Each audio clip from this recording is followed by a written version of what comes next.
Good morning. Welcome to the final event of BioVoices.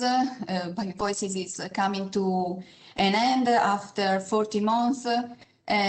Together with all the partners, we are really proud to present today all our results and also to open discussion with you later on.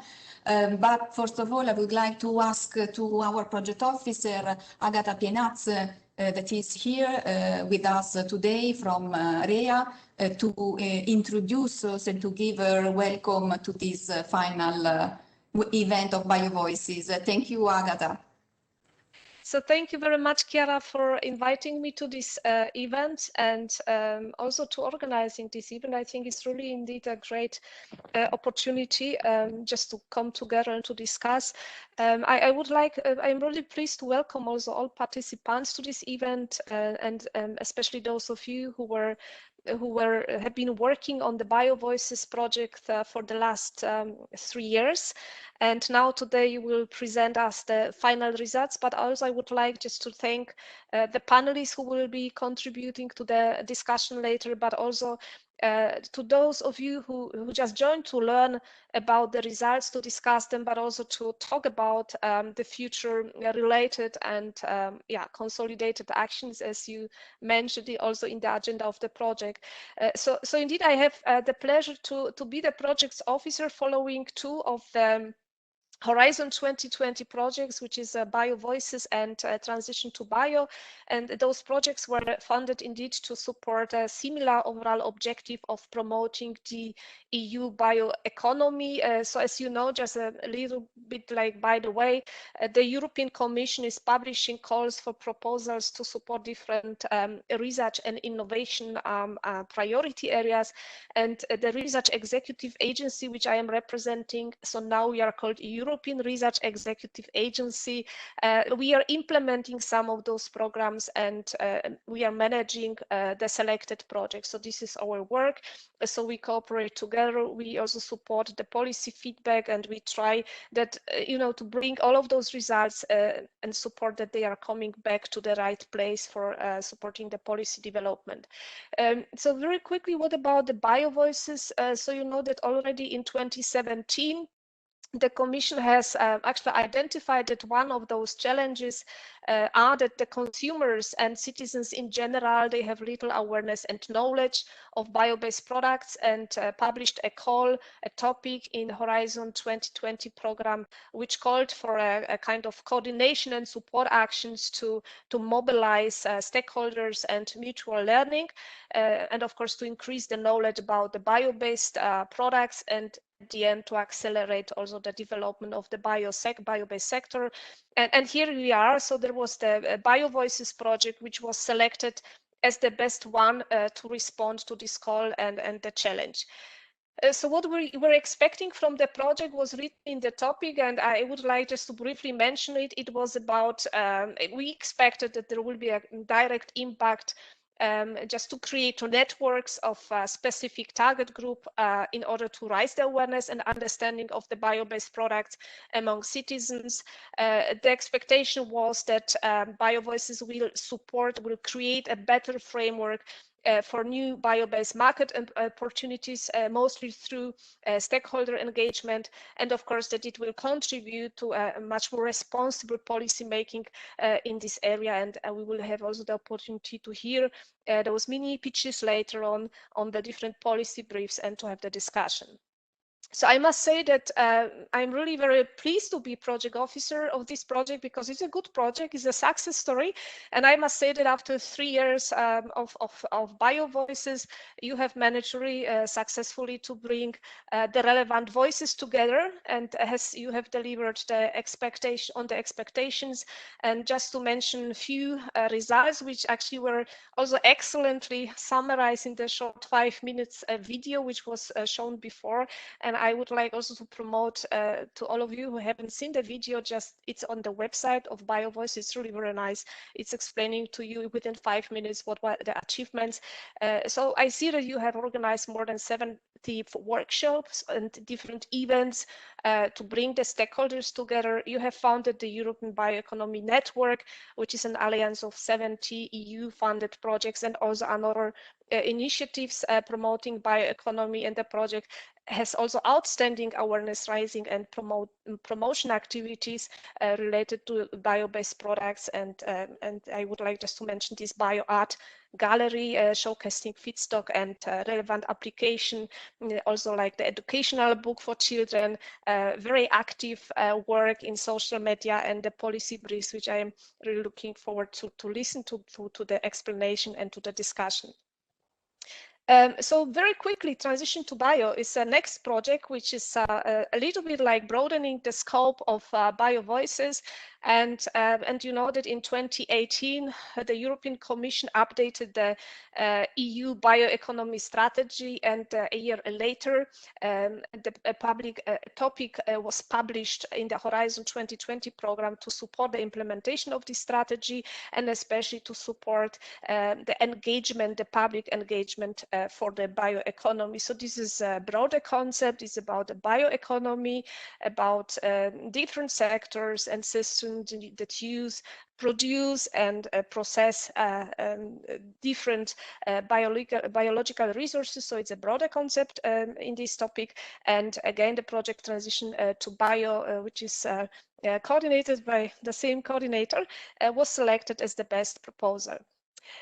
So the Transition to Bio project started in January. So I was also happy to be present in the kickoff meeting, and the idea of this project is to support the transition towards the bioeconomy for a more sustainable future through communication, education, and public engagement. And we will hear also today, I hope, some also elements how to better bridge those projects, how to utilize the results which you produce during the BioVoices projects also in the next project.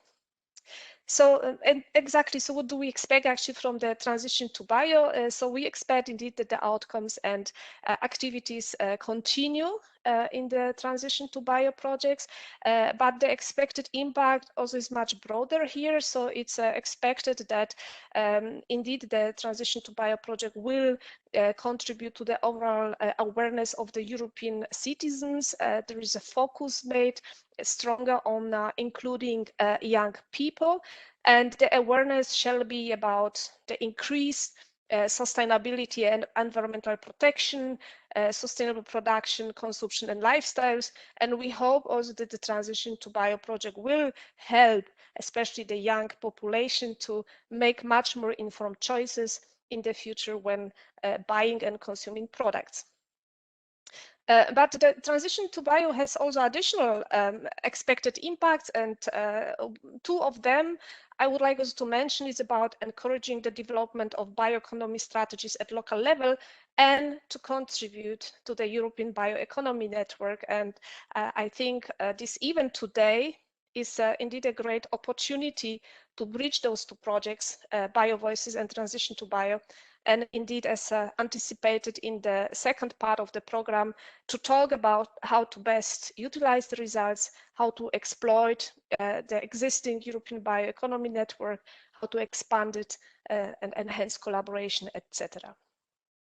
So a few words, what is next? So you know that research and innovation funding will continue to support the objectives of the European bioeconomy strategy, so it will stay with us. We will have very soon the publication of the next work program within Horizon Europe. You know, Horizon Europe is the next EU Research Innovation Program 2021-27. There is a continuation of support rather than a big revolution. We will have still the Pillar 2 under this Horizon Europe program dealing with global challenges and European industrial competitiveness. And you might know that there will be also like a follow-up of the social challenge 2. Now it is called Cluster 6, and Cluster 6 covers the food, bioeconomy, natural resources, and agriculture and environment. So you may know also that the activities which will be funded under Cluster 6 will contribute to accelerate the ecological transition required by the European Green Deal. So it's a new priority, but also it will support the activities which shall foster innovation and to develop the circular economy and the use of more sustainable bio-based systems. Of course, support to the bioeconomy strategy will stay there, and you will see very soon, most likely in the middle of May, the new work program will be published, and then you will find also topics which will target climate neutral, circular and bioeconomy transition, bio-based innovation, but also innovative governance, and you will find also very similar topics probably which will be targeting the improving consumer understanding of bio-based products, but also different thematic networks.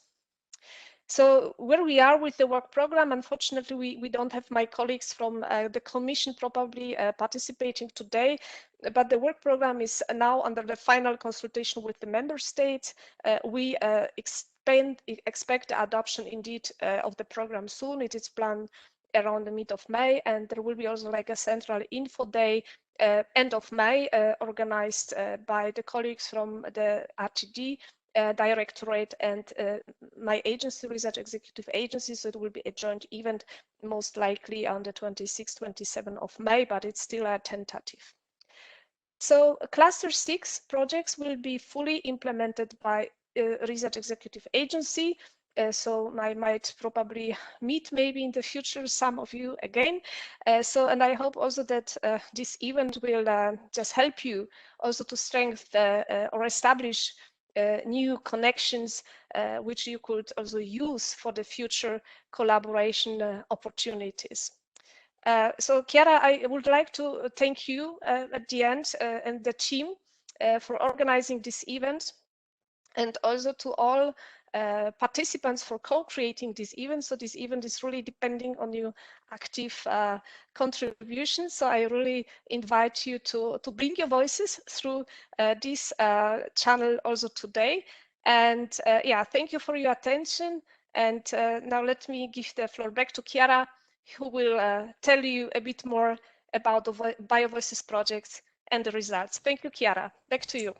Thank you very much, Agatha. Thank you for supporting us during this more than 3 years, because the project, I have to say that it was extended due to COVID, and we used, I'm really proud to say that we used the budget for the travel that we didn't manage to do during 2020 to extend the project and add new activities, really new activities in the project that I will show you in a few seconds. I would like to ask Luis to share the presentation, and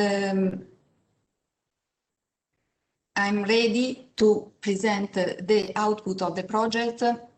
Another main point that I would like to underline is that if the project is successful, and I have to say that this project is really successful because we had the possibility to collect many voices from all Europe through many workshops, and I will say in a few seconds how many workshops we organized. And if we had the possibility to speak in many conferences also organized by the Commission and its agencies, it's because BioVoices had really active partners. So if a project is a successful project, is always because of the partners, because of their work and their proactivity. So next slide to show you what I'm calling the circularity approach, the circular approach of BioVoices. Circular because we organized many activities taking into account the voices from all the stakeholders that we engaged somehow in any of our activities. to identify the challenges, as also Agatha, you have underlined, so how to boost the bio-based economy. This was the main issue for the BioVoices, the main objective, through mobilization and mutual learning workshops. So many workshops around Europe organized to collect voices from business, research, policymakers, and especially citizens to understand barriers, needs, obstacles in general, and ideas on how to make more strength this specific sector. We used a social platform that will be probably online for several months yet after the end of this project. We built the European Bioeconomy Network that will maintain the activities and will strengthen its objective, especially for the future, thanks to the new project Transition to Bio that has just started at the beginning of this year. And through all these voices collected from stakeholders, projects, we were able to produce a policy brief that will be published very soon because we are just closing them. But from the other side, all these input received were multiplied through many awareness and communication activities, disseminating our results, the information that we were collecting in large-scale exhibition, through conferences, workshops, many educational activities, social media, our website, and our newsletters. So the next, and I will go a bit deeply, not too much, because I don't have 2 days to tell you what we have done during these 40 months of projects, but we started understanding the challenges of this sector in order to organize so the roundtables over the years in BioVoices. These challenges were validated in 2018 with a group of experts from around Europe, from the quadriplegic stakeholders. And so they are published. Our leader in this work package, so in this activity, was Wageningen, so our partner for Wageningen. They have also just published, just accepted an article in the Journal of Agriculture and Environmental Ethics. So we are really proud of this work and their effort. So next slide, thank you. Co-creation workshops, our mobilization and mutual learning workshop, we organized 76 workshops, 8 European, 33 national level, and 35 at regional level, discussing about the different challenges with a total participant of more than 4,000 people, attracting researchers, as I told you, industry, civil society, public sector, also investor, because the Commission asked us to push their participation in such co-creation activities. And I have to say that even COVID didn't stop us. We organized several of these workshops also online using different tools, Mentimeter, Miro. So really a great effort from all of us. You can find in this link already a first booklet from the first year of workshop organized, but we have already published also the final deliverable of all these inputs received by all these participants over the 2 years of the project. Next slide. BioVoices social platform. So I really invite you to join our discussion, because the discussion that we started during the workshop have been then continued in the platform, in working group discussion. So you can easily subscribe and continue the discussion, or start also new discussion, and be updated about the activities that we will continue anyway also through our other new projects, getting involved and publishing also news and events. Next slide. The BioVoices platform has also a functionality with a map. You can find how to engage local players and stakeholders in all over Europe, as you can see also from this image of our platform. But another tool that was developed during the last month of the project, the next slide, is this MED tool that it was designed to support the organization of mobilization and mutual learning workshop or any other kind of co-creation events. So it's a tool that can be used to support you in creating your, let's say,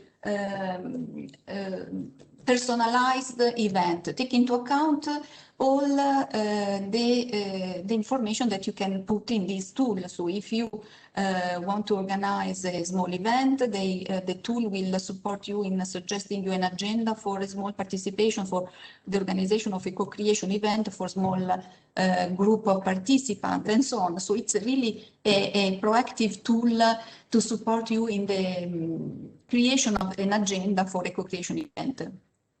Next slide. EU BioNet, so the European Bioeconomy Network. This is a network funded by BioVoices. I think it's one of our main results, because it will continue its activity also during the next years, especially thanks to the Transition to Bio project. One of the activities of this project is to stimulate the participation, especially the enhancement of this network. Today, this network counts on 77 projects funded in the bioeconomy, dealing especially with promotion, communication, education, awareness on bioeconomy and the bio-based effort and the bio-based sector.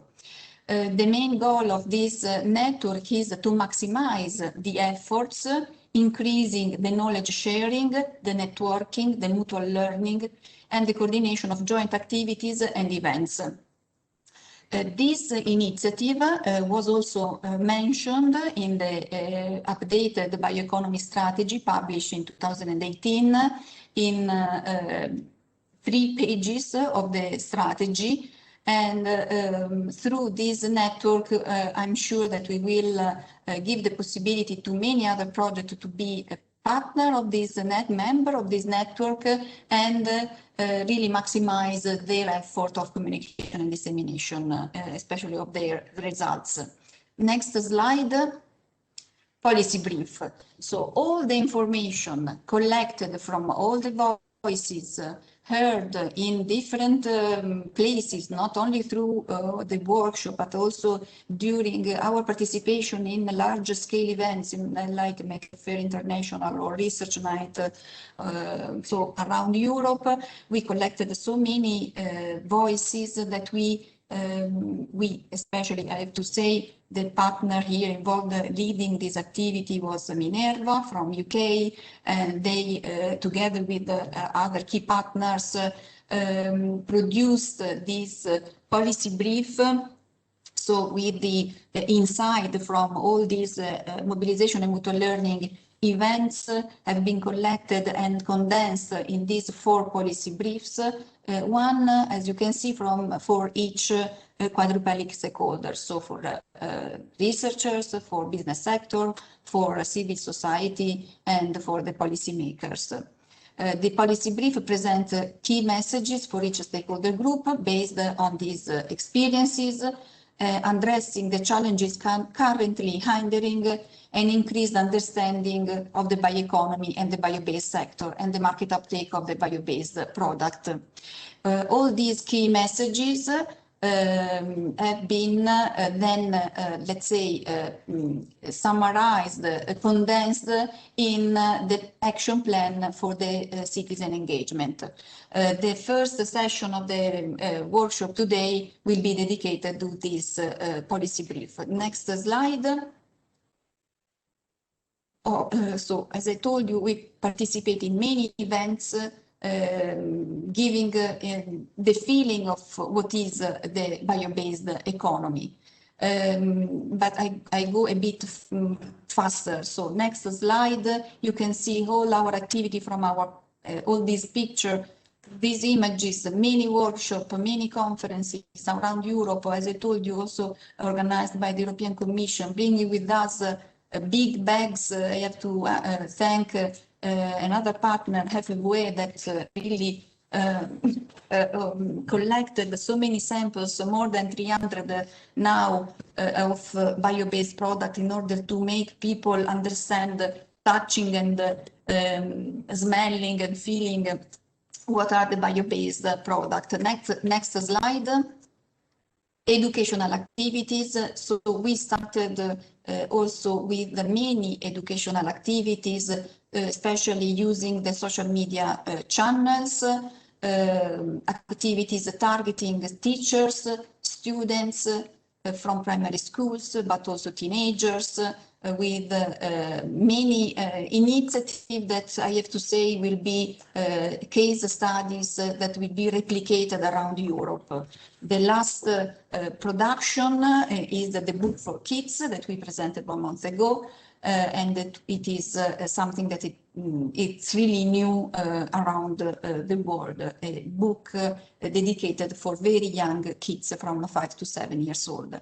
But also we have just closed the production of video shorts about the bio-based product, and we will give you this new information very soon through social media. Next.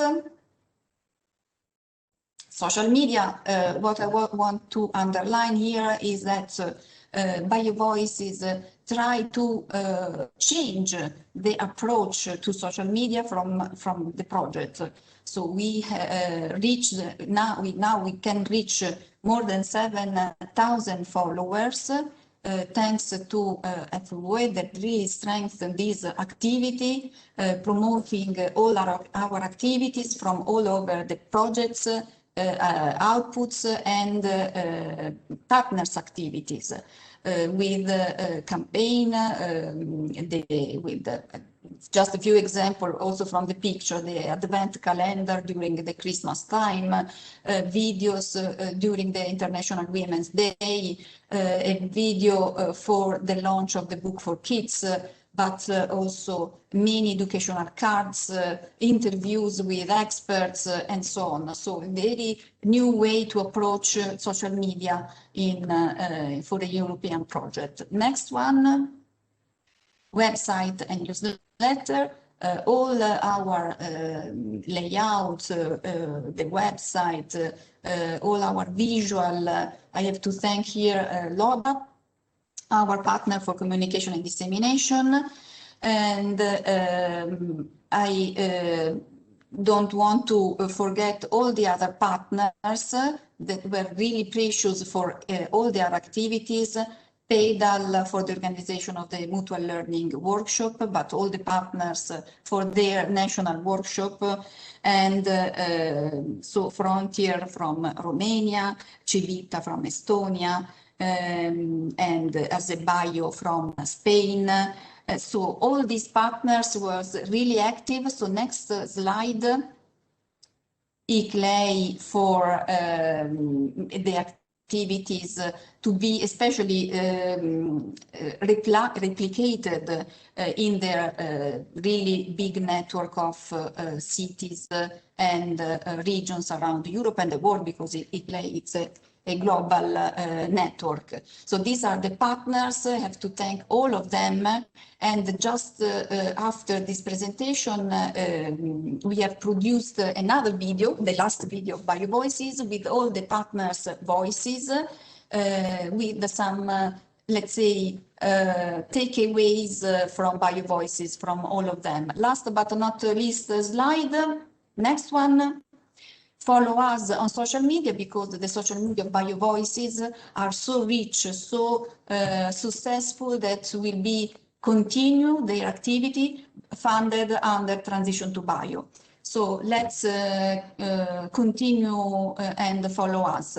So Luis, if you can start the video. Chiara Pocaterra and my BioVoices team.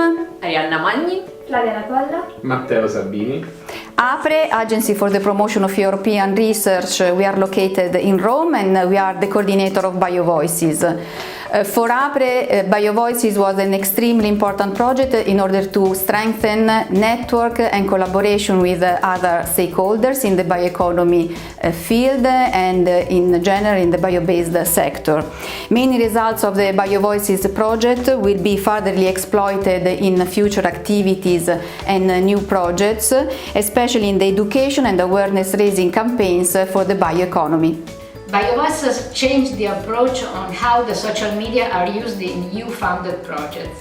And it was also a great opportunity to explore a large number of activities to communicate the bioeconomy, like the BioArt Gallery or the exhibition of bio-based products, video, engagement activities, a large number of really innovative solutions to address different target audience, including the young generation with the book, and with also activities targeting students of every age.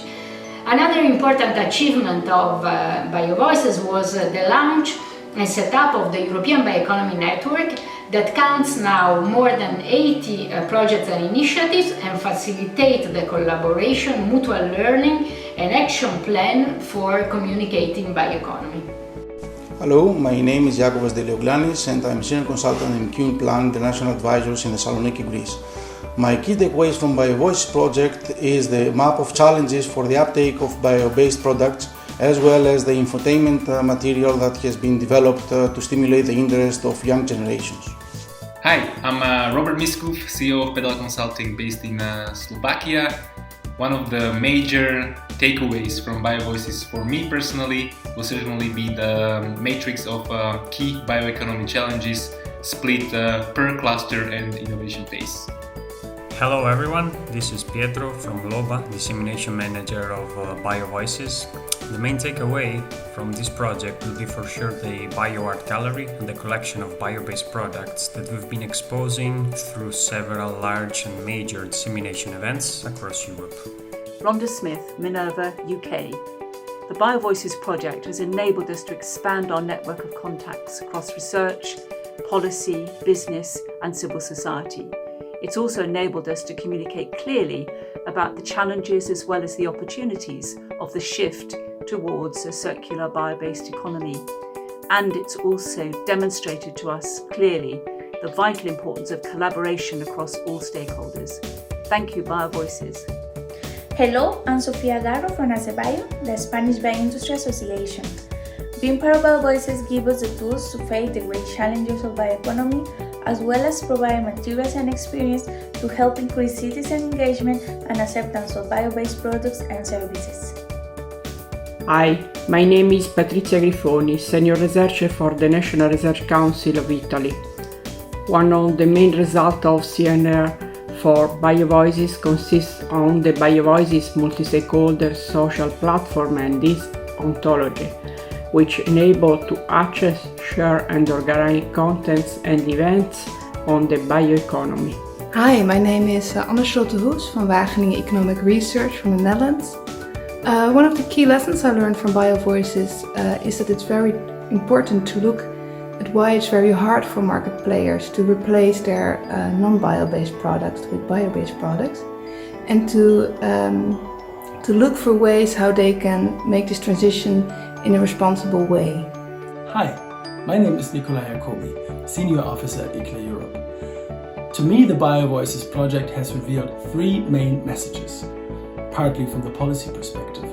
The bioeconomy is a major chance for cities and regions in dealing with their organic and greening waste in a more efficient, less carbon intensive but also profitable way. Number two is that local authorities play a major role when it comes to driving the vision and the strategy, but also the public engagement in building local bioeconomies. And number three is that we found that we need better knowledge, better guidance and better tools for local authorities to implement the bioeconomy, but also to help shape policies at national and European level. Hi, I'm Liina Vaher from Estonia, and my key takeaways from the project are definitely the most interesting workshops. One was held in the street festival together with citizens, and another one together with startups in the format of MML and biohackathon together for the investors and future entrepreneurs. And of course, the third takeaway is our lovely book for future generations. Hello, my name is Flaviana Rotaru and I'm representing Frontier Management Consulting, the Romanian partner in BioVoices project. Our takeaway from this project are that green is the future of our world. Bioeconomy is something that should preoccupy every actor in the system, so if we want to change our way of treating the nature, we should start the change ourselves. And last but not the least, that we have to do it for our children.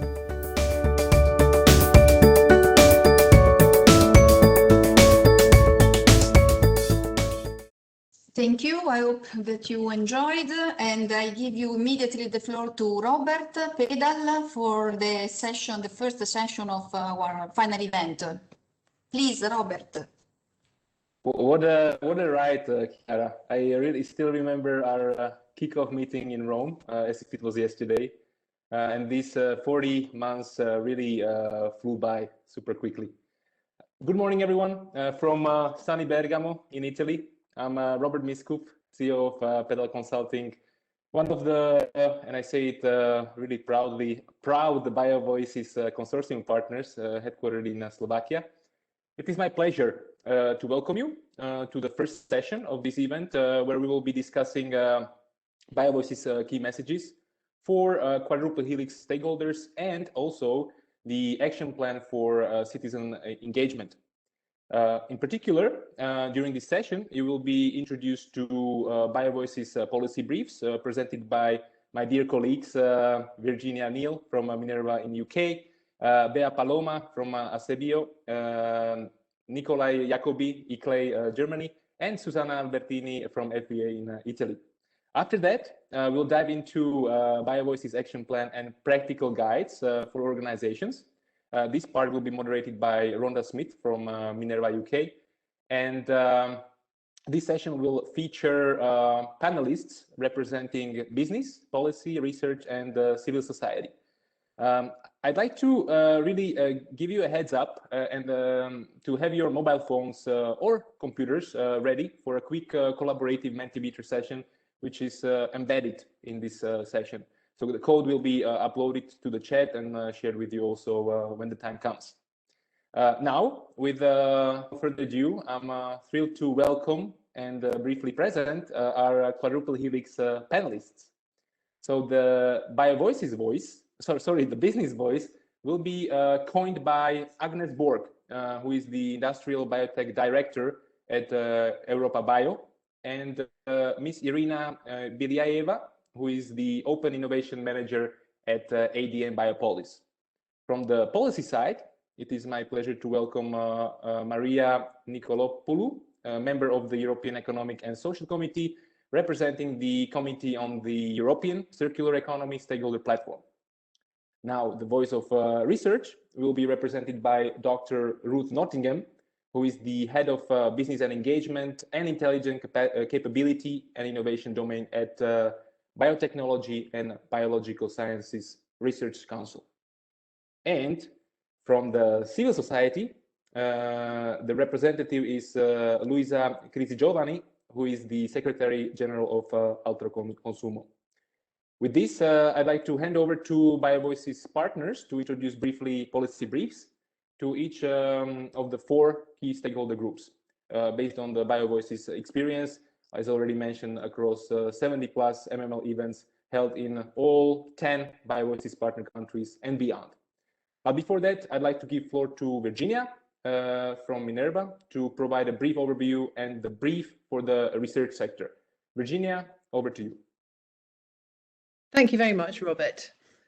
So as Robert says, I'm from Minerva UK, and we've been responsible for really gathering all the information from the MML events to produce these 4 policy briefs. Here I would like to provide you with a very brief overview about how the policy briefs were developed and highlight some of the key messages for the research sector.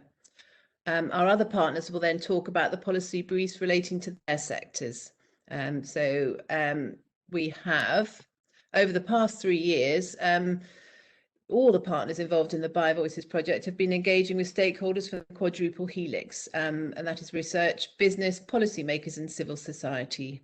And 76 mobilisation and mutual learning events have been organised in the partner countries, importantly structured around the 12 challenges identified by BioVoices to the uptake of bio-based products. We have listened very carefully to the voices of these stakeholders and gathered many insights into the challenges to the wider uptake of bio-based products and sectors. We call this the BioVoices experience. And all these valuable insights have been studied in great detail by BioVoices partners, and the most common and the most relevant key messages have been identified, and these now form the core of the 4 policy brief documents.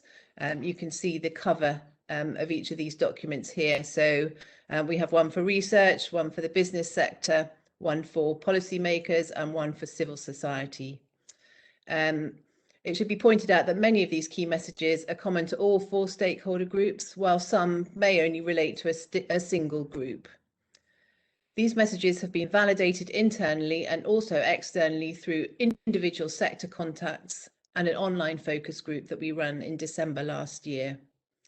Now, the purpose of these policy briefs for each of the quadruple helix stakeholder groups is to present the key messages and the supporting insights, of which there were many, from the BioVoices experience in a format that is both straightforward, accessible and very usable.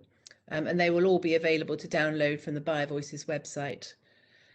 These policy briefs have been developed for active use and exploitation by all actors working across the circular bioeconomy to deliver knowledge and best practice set within EU policy context.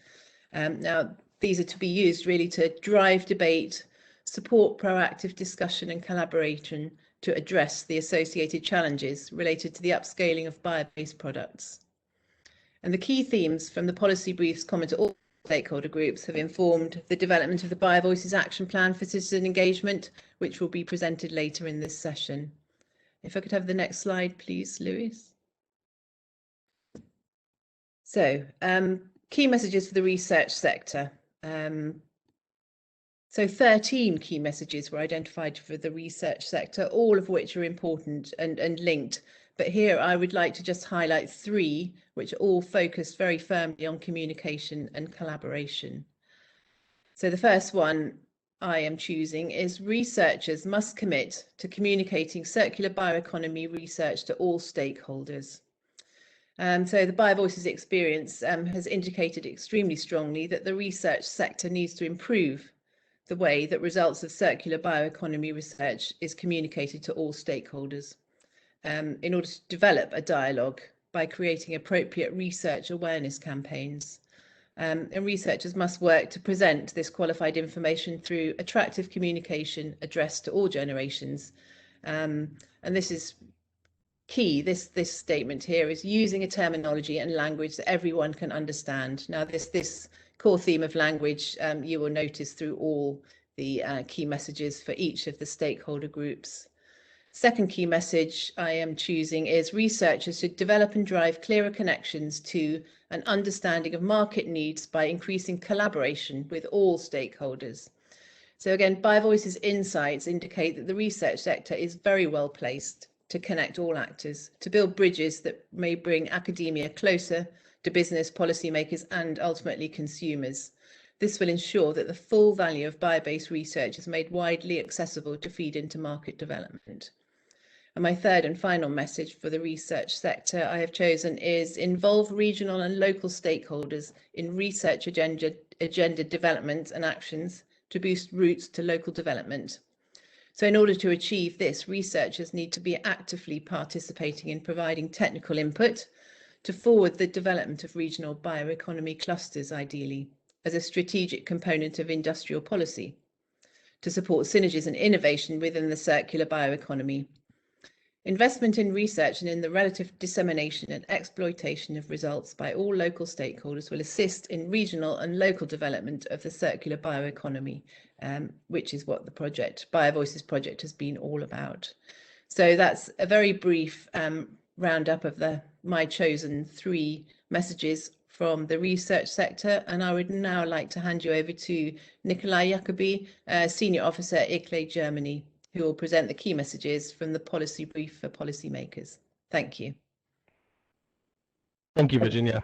Hi, my name is Nikolai Jacobi, as was mentioned, from ICLE Europe, and I will very quickly present you some of the messages that we derived from the MLs with regard to the policy sector. And in order to better analyze and understand the opportunities and limits that governments have at different levels, be it local, regional, or national, I'd like to cluster the messages in 3 functions, or along some of the functions that governments have that have been used by the OECD, by the Ellen MacArthur Foundation, or others. And the first one is the government as enabler of the circular bioeconomy, meaning direct intervention through policies, through regulation, such as taxation, directives, etc., etc. The second one is the role of promoting the bioeconomy agenda, meaning to engage within governance departments, striving for horizontal integration. It means to engage with higher or lower level governance levels to build what is called a multi-level governance regime, but it is also targeted at promoting the topic Europe-wide.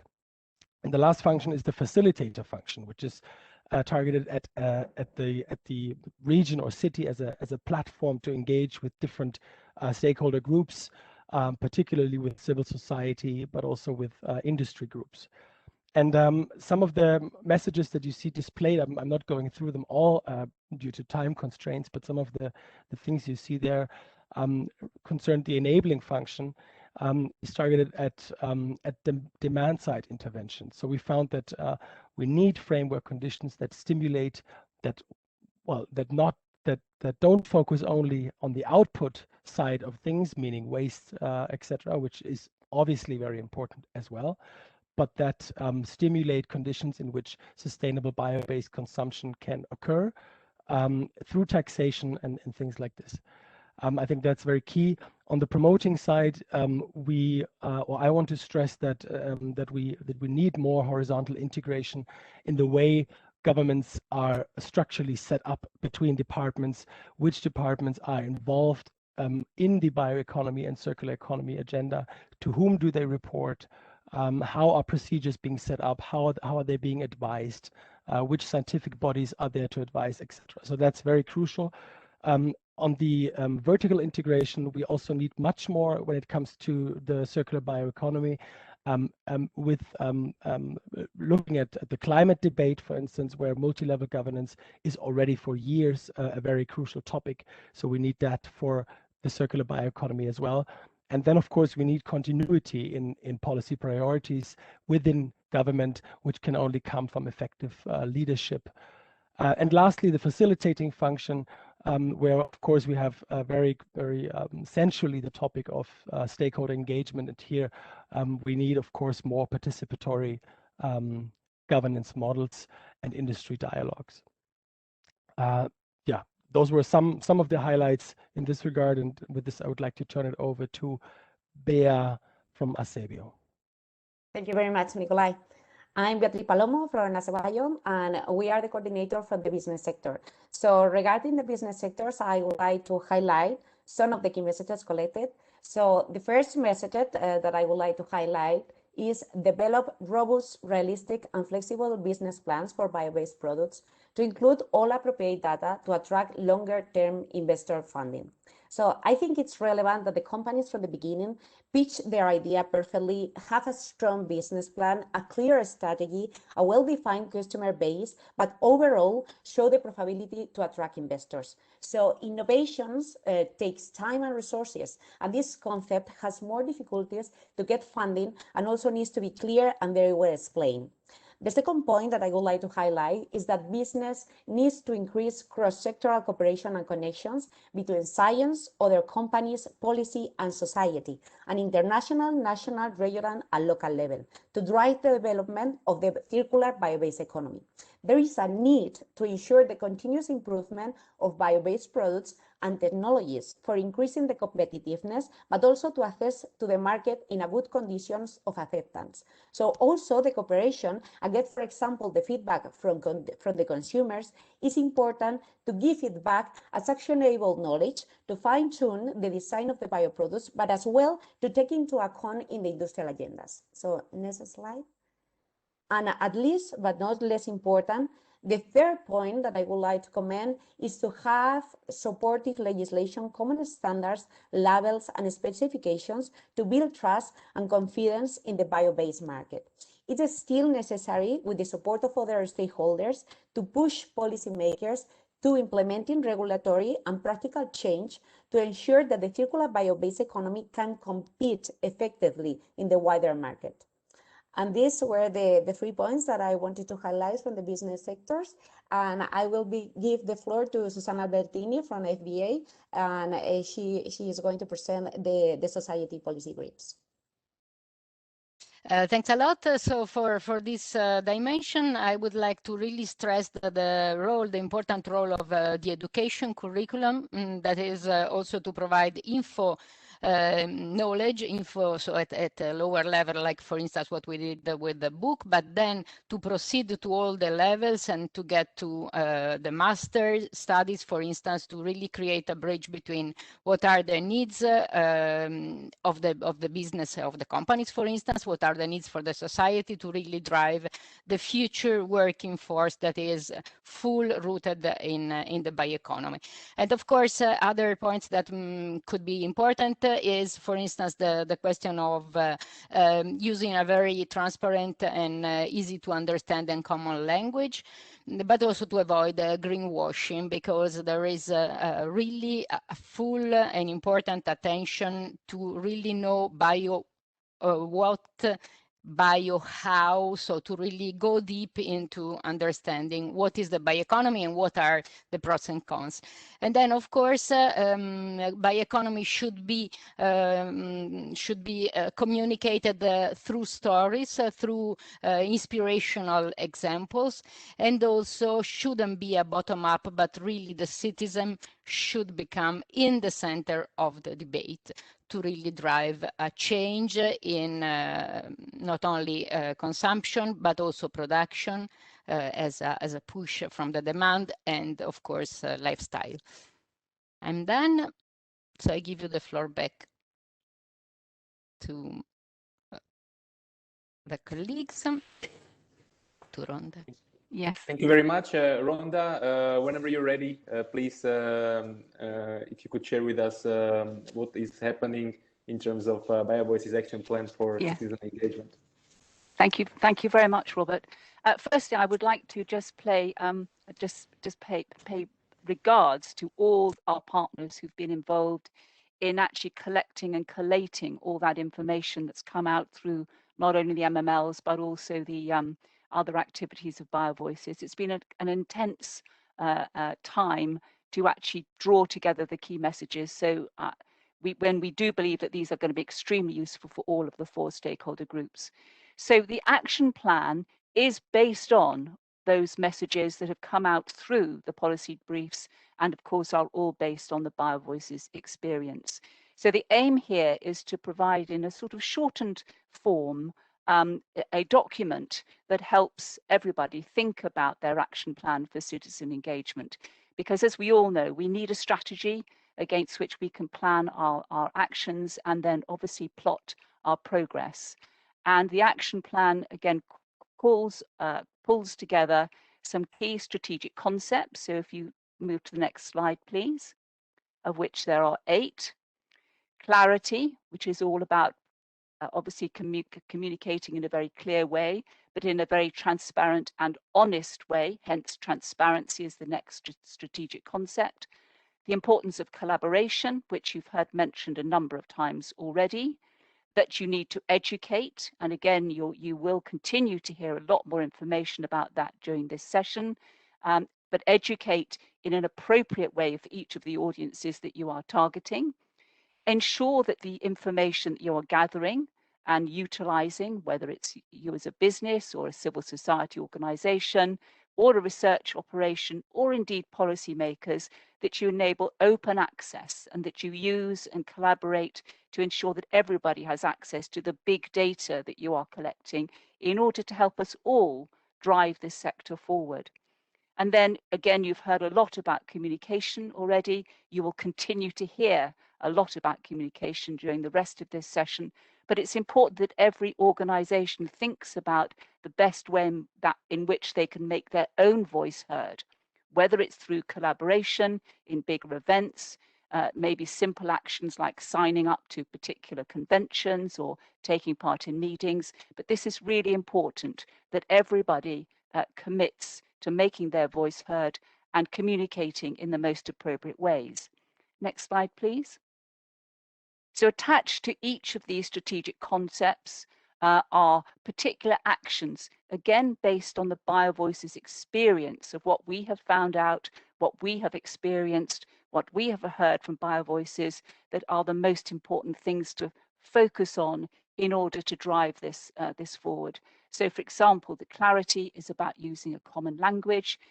Collaboration is about engaging with citizens from the start, locally and regionally, taking that mantra of nothing about us without us. We are all citizens. We all need to understand and know what's going on so that we can make more informed decisions. And then, of course, educate. And organizations, for example, need to think about educating their workforce as much as educating the stakeholders with which they are engaging. Next slide, please. And then the four further strategic concepts, for example, I've already emphasized this, but make your voice heard, raise questions and concerns, contribute to surveys in order to help gather together more intelligence, more data on which we can all act. And then communication, which is about, and you'll hear about this in this session, but also the session that follows, about inspiring, informing, making sure you give citizens experiences, because we all know we learn so much more when we get our hands dirty or when we actually feel and touch materials. Engage with citizens via those experiences and endeavor, of course, to aim to not only educate them, but to ensure that they become advocates and actually contribute to behavior change, which is obviously what we all are ultimately about in order to build up the bio-based sector, whether it's products or indeed bio-based services. So next slide, please. Now, I'm very pleased to announce that because of the extension, and as Chiara mentioned, we obviously had budget that we weren't able to spend on travel, we have added in a new product for BioVoices, a series of practical guides.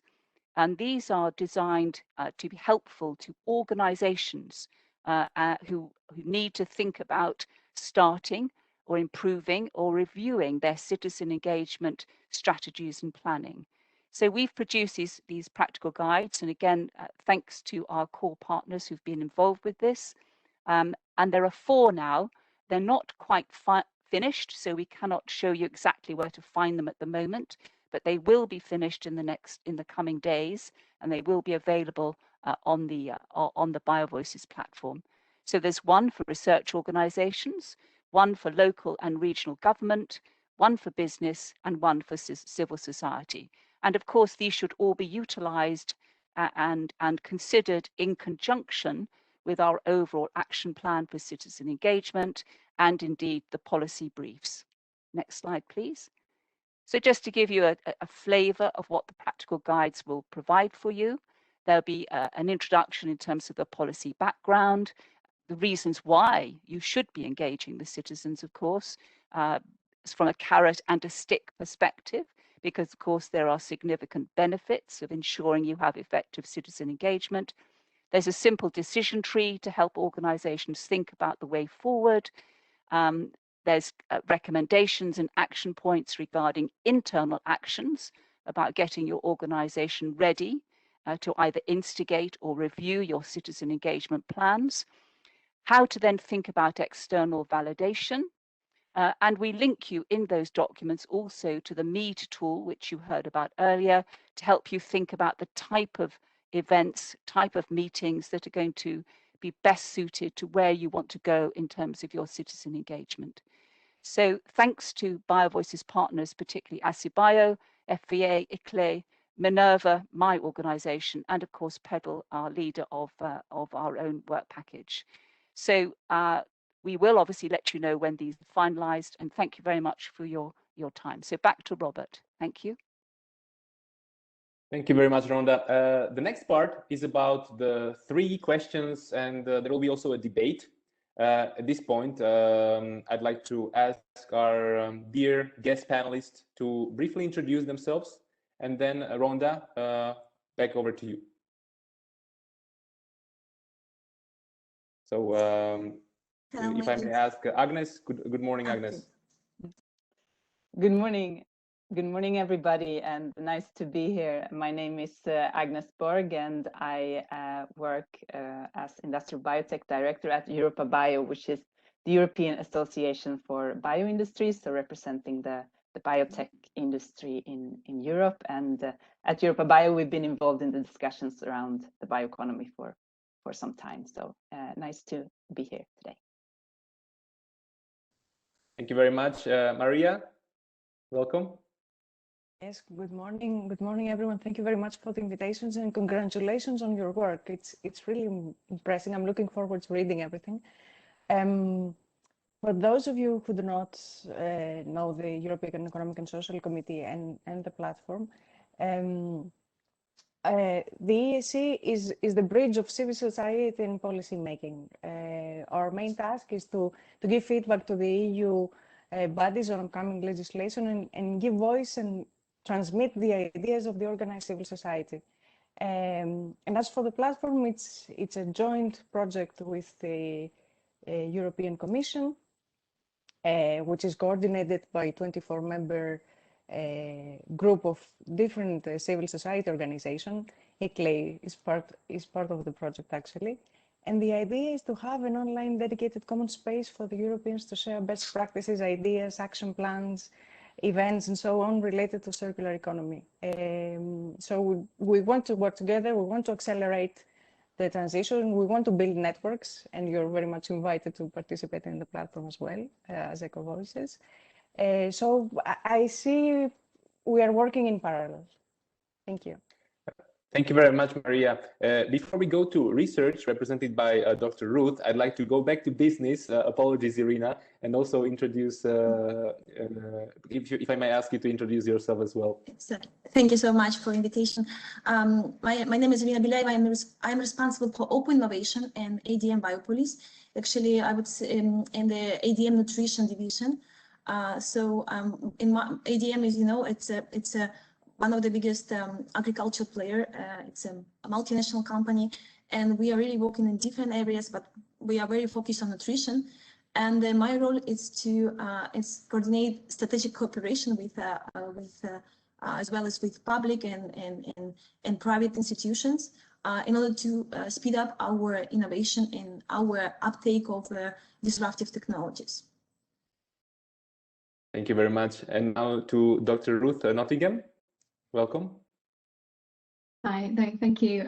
So I work at UK Research and Innovation in the biosciences, as you indicated before. And for people who don't know, our focus is to invest in world-class bioscience research in UK universities and institutes. And in my particular role, I'm looking at bridging that gap between the academic research and the businesses. So we'll probably be talking about the collaboration aspect quite a lot. Thank you. Thank you, Ruth. And buongiorno, Luisa. Buongiorno. Hello, everyone. I'm a sector General of Altro Consumo, which is the biggest Italian consumer organization, born in 1973.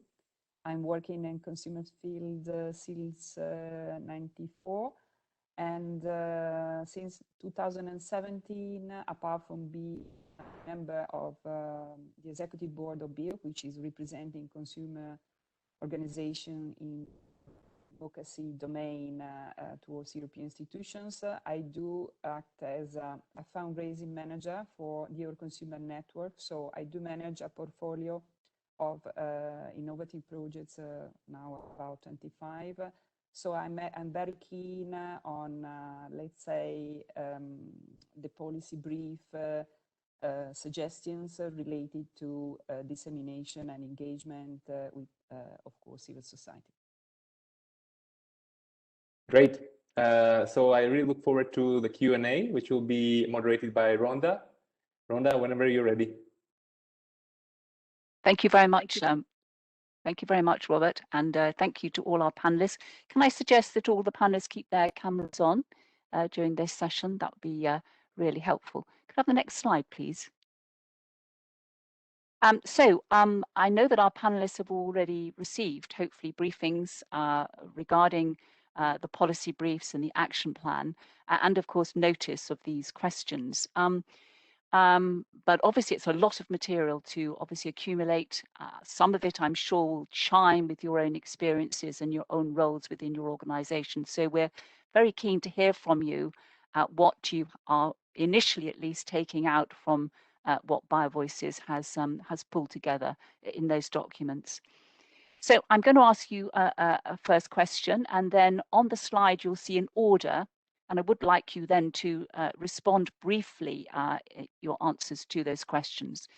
So with reference to the key messages in the BioVoices policy briefs, of which you heard some presented earlier on, what relevance do they have to your sector and or indeed your organization particularly in the light of, for example, the movements that are going forward in the policy environment regarding the Green Deal, the new calls within Horizon Europe, and indeed that overarching focus and expectation that any research and indeed any initiatives now should follow the principles of responsible research and innovation, i.e. bring all your stakeholders together with you. So could I invite Maria first to give your reaction and your response to that question? Yes, thank you. All the briefings, I find them very relevant, and especially if they're taken as a pack, because many of the elements that we saw, the ones I've been briefly seeing, they touch upon in practically all of them. So for me, it's very important not to work in silos, and I really want to read them all, to be honest.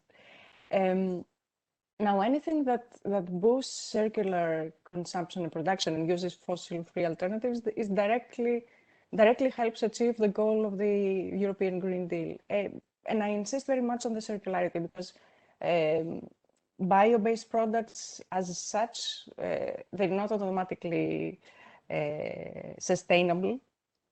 So we need to focus on the three aspects of sustainability and take into account, and I'm happy that you mentioned it, the circularity point of view. Now, on the specificities that we've been listening, I see a very direct link, for example, to the platform on the part of the collaboration and sharing information among the stakeholders and building bridges between the civil society and the research and the industry as well. It's very I also appreciate a lot that you focus on sharing experiences, negative and positives. We tend to brag about our successes, and we sometimes hide the valuable lessons now that we learn from our failures.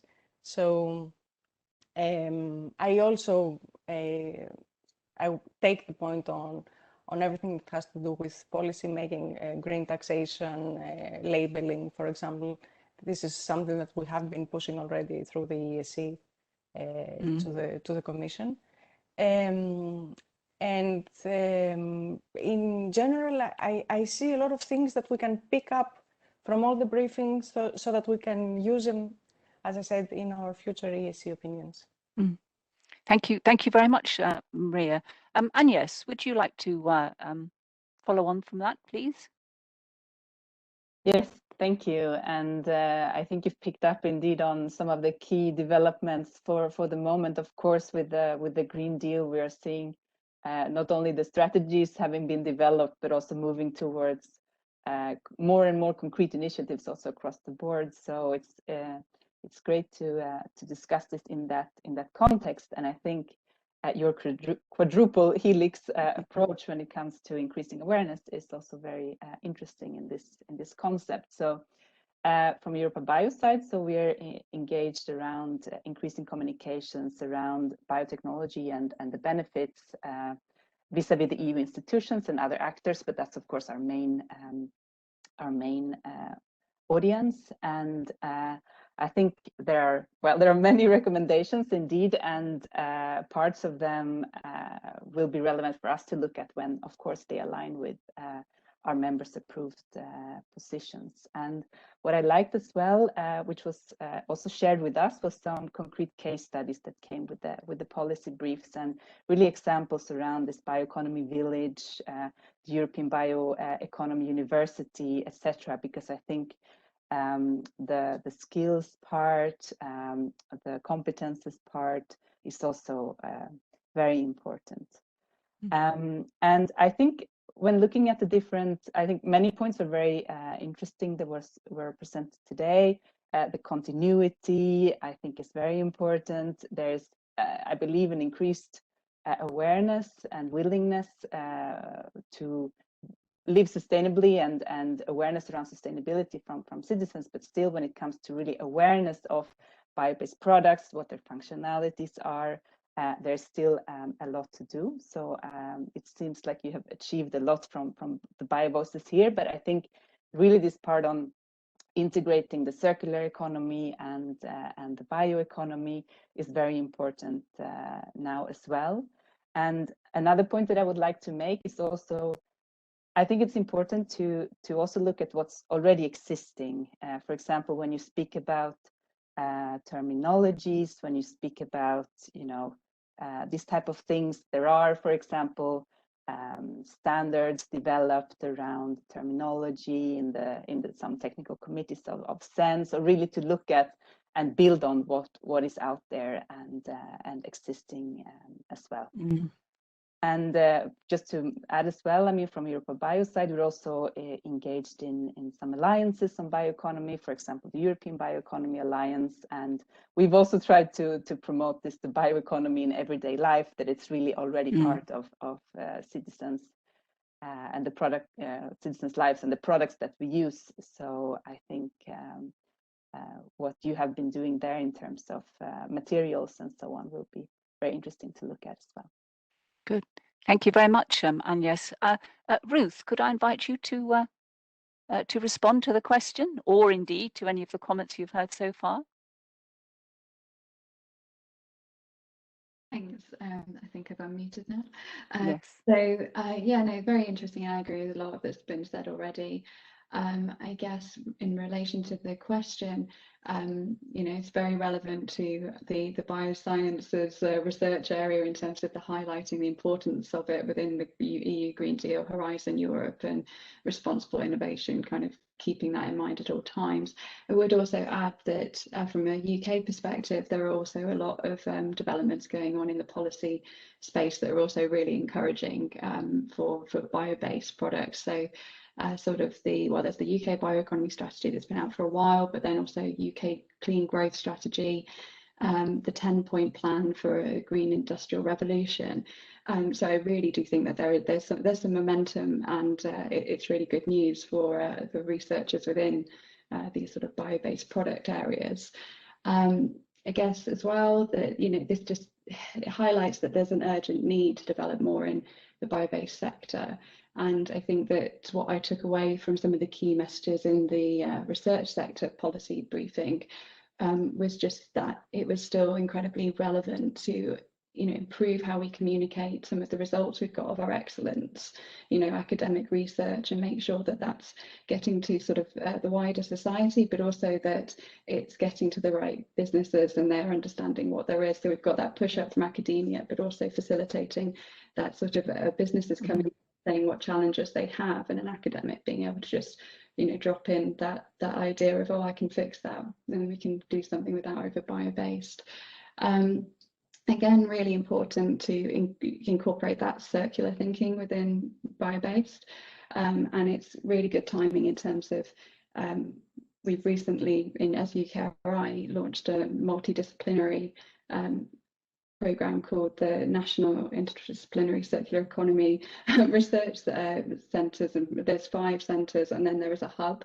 And I really liked seeing that point about having a knowledge hub where you have the lessons learned, and it's just really good timing for us where we have got these centres and we have a hub, and it's sort of going to be trying to get that common language and collate it so that some of these bits that we're trying to communicate can have like maximum impact and kind of be distributed. So anyway, basically very, very positive from me.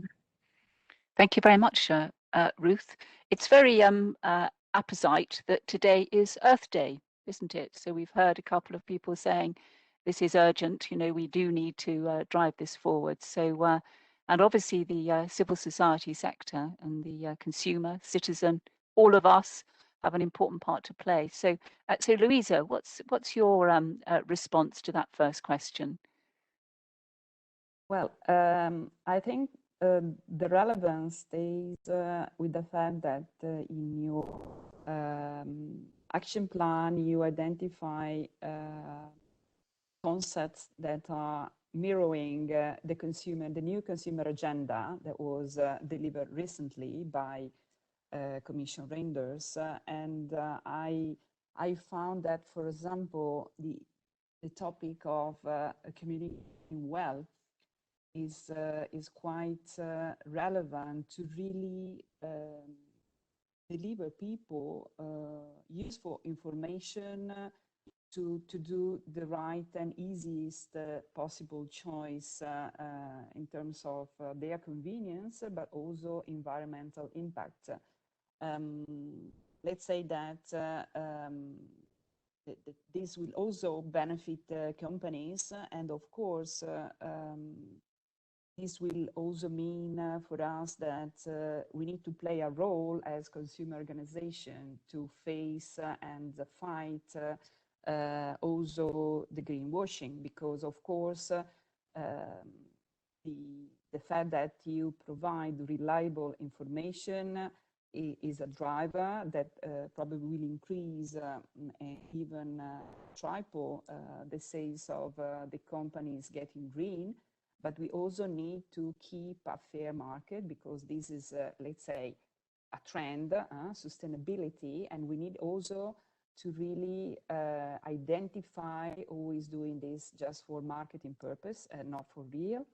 And therefore, we are ready to play our role as advocate to really, as I said, fight this kind of unfair commercial communication.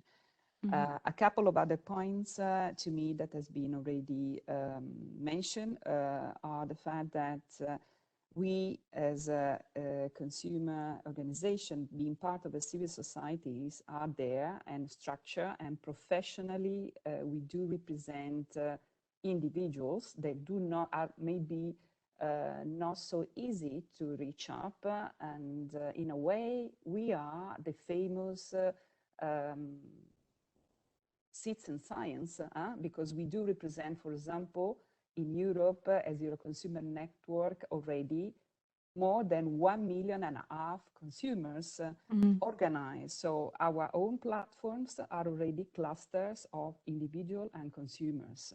And to me, and then I go then to the third action point of the action plan of the citizen engagement BioVoice proposal brief, is the fact that we also do not exploit so far to match our own members, our own registered communities on our website enough to provide the institutions and to provide companies the right feedback to really, shape the future service, the future products, bio-based products, in order to, improve together.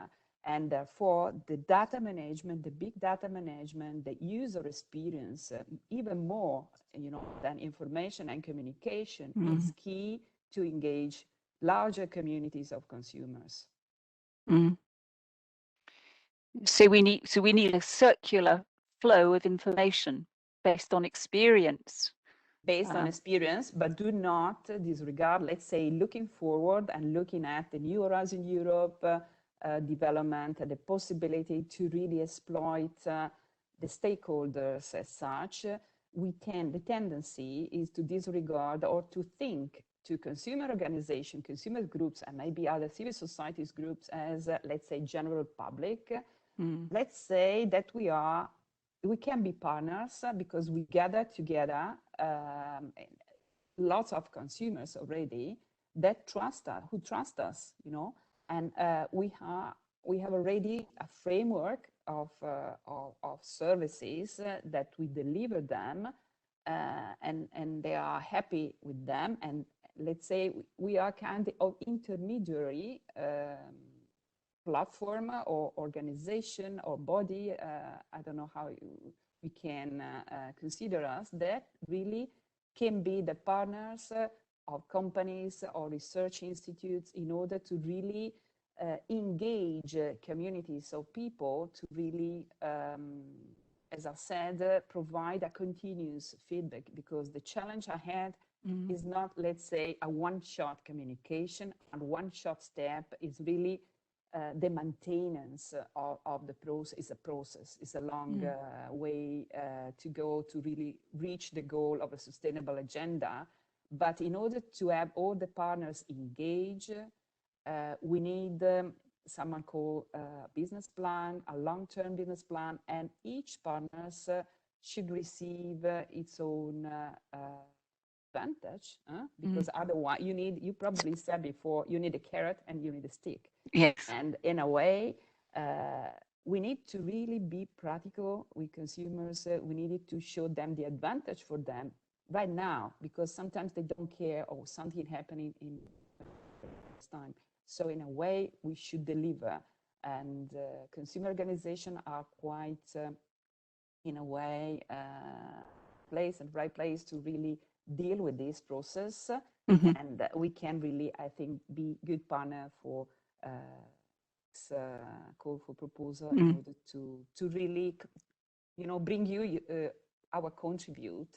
So this is citizen science to me. It's really engage with our already existing communities, because as I said, we are existing since 1973, and then also benefit the network and receive from the network back some concrete proposal that could be translated into economic advantage for consumers.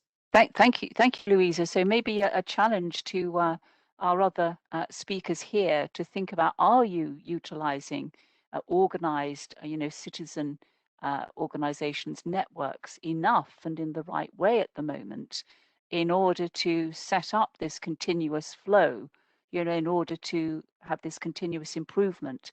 Because I think all of us involved in communications and, whether it's policy change or whether it is in citizen awareness, nothing is a one-stop shop, is it? Nothing is a one-off action. So, Rhonda, sorry to chip in. If I may just ask very quickly to speed up this session, because we have still a lot of to present. Of course. So exactly.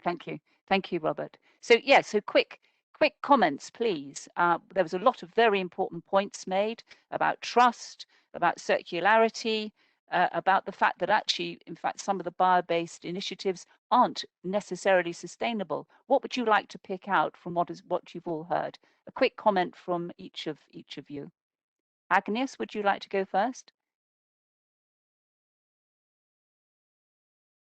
I think, well, for us, it's also important the partnership approach, because you were saying, indeed, we all have different main audiences and what we do. But I think when it comes to the public, it's very important with practical examples. And I think also if you see the developments in the bio-based space and the bioeconomy, I think you've seen the increased awareness and understanding, but I think we've also seen a move, if you look at the bio-based industries, also from, you know, drop-ins to more alternatives and also new functionalities that come with bio-based products. So I think in that debate, it's also important to emphasize this. Really, what new functionalities can the bio-based products bring, and how can that best benefit us as consumers as well? So I think that's maybe an additional angle that I would. Thank you, Agnes. Maria? Yes, I was actually thinking that the ESC is a perfect space to combine all these things that we are talking about, because we have representatives from the consumer side, from the business side, from the trade unions, and we have feedback from the experts and from academia, as we very often go to the experts for new ideas. So it's one of the spaces that we need to use so that we can actually find solutions, negotiated solutions that more or less can make everyone happy or less unhappy, let's say. Okay, thank you, Maria. And Ruth, final comment on this question or what you've heard so far? Yeah, very, very interesting. I was sort of reflecting a little bit on one of the other points within it, which is to do with exploring kind of the scale up and the like kind of getting things to a point where it can be used, and kind of focusing that area on local clusters. I was just thinking about kind of how relevant that is becoming as well, because in this global system, but also focusing on what can happen in your locality.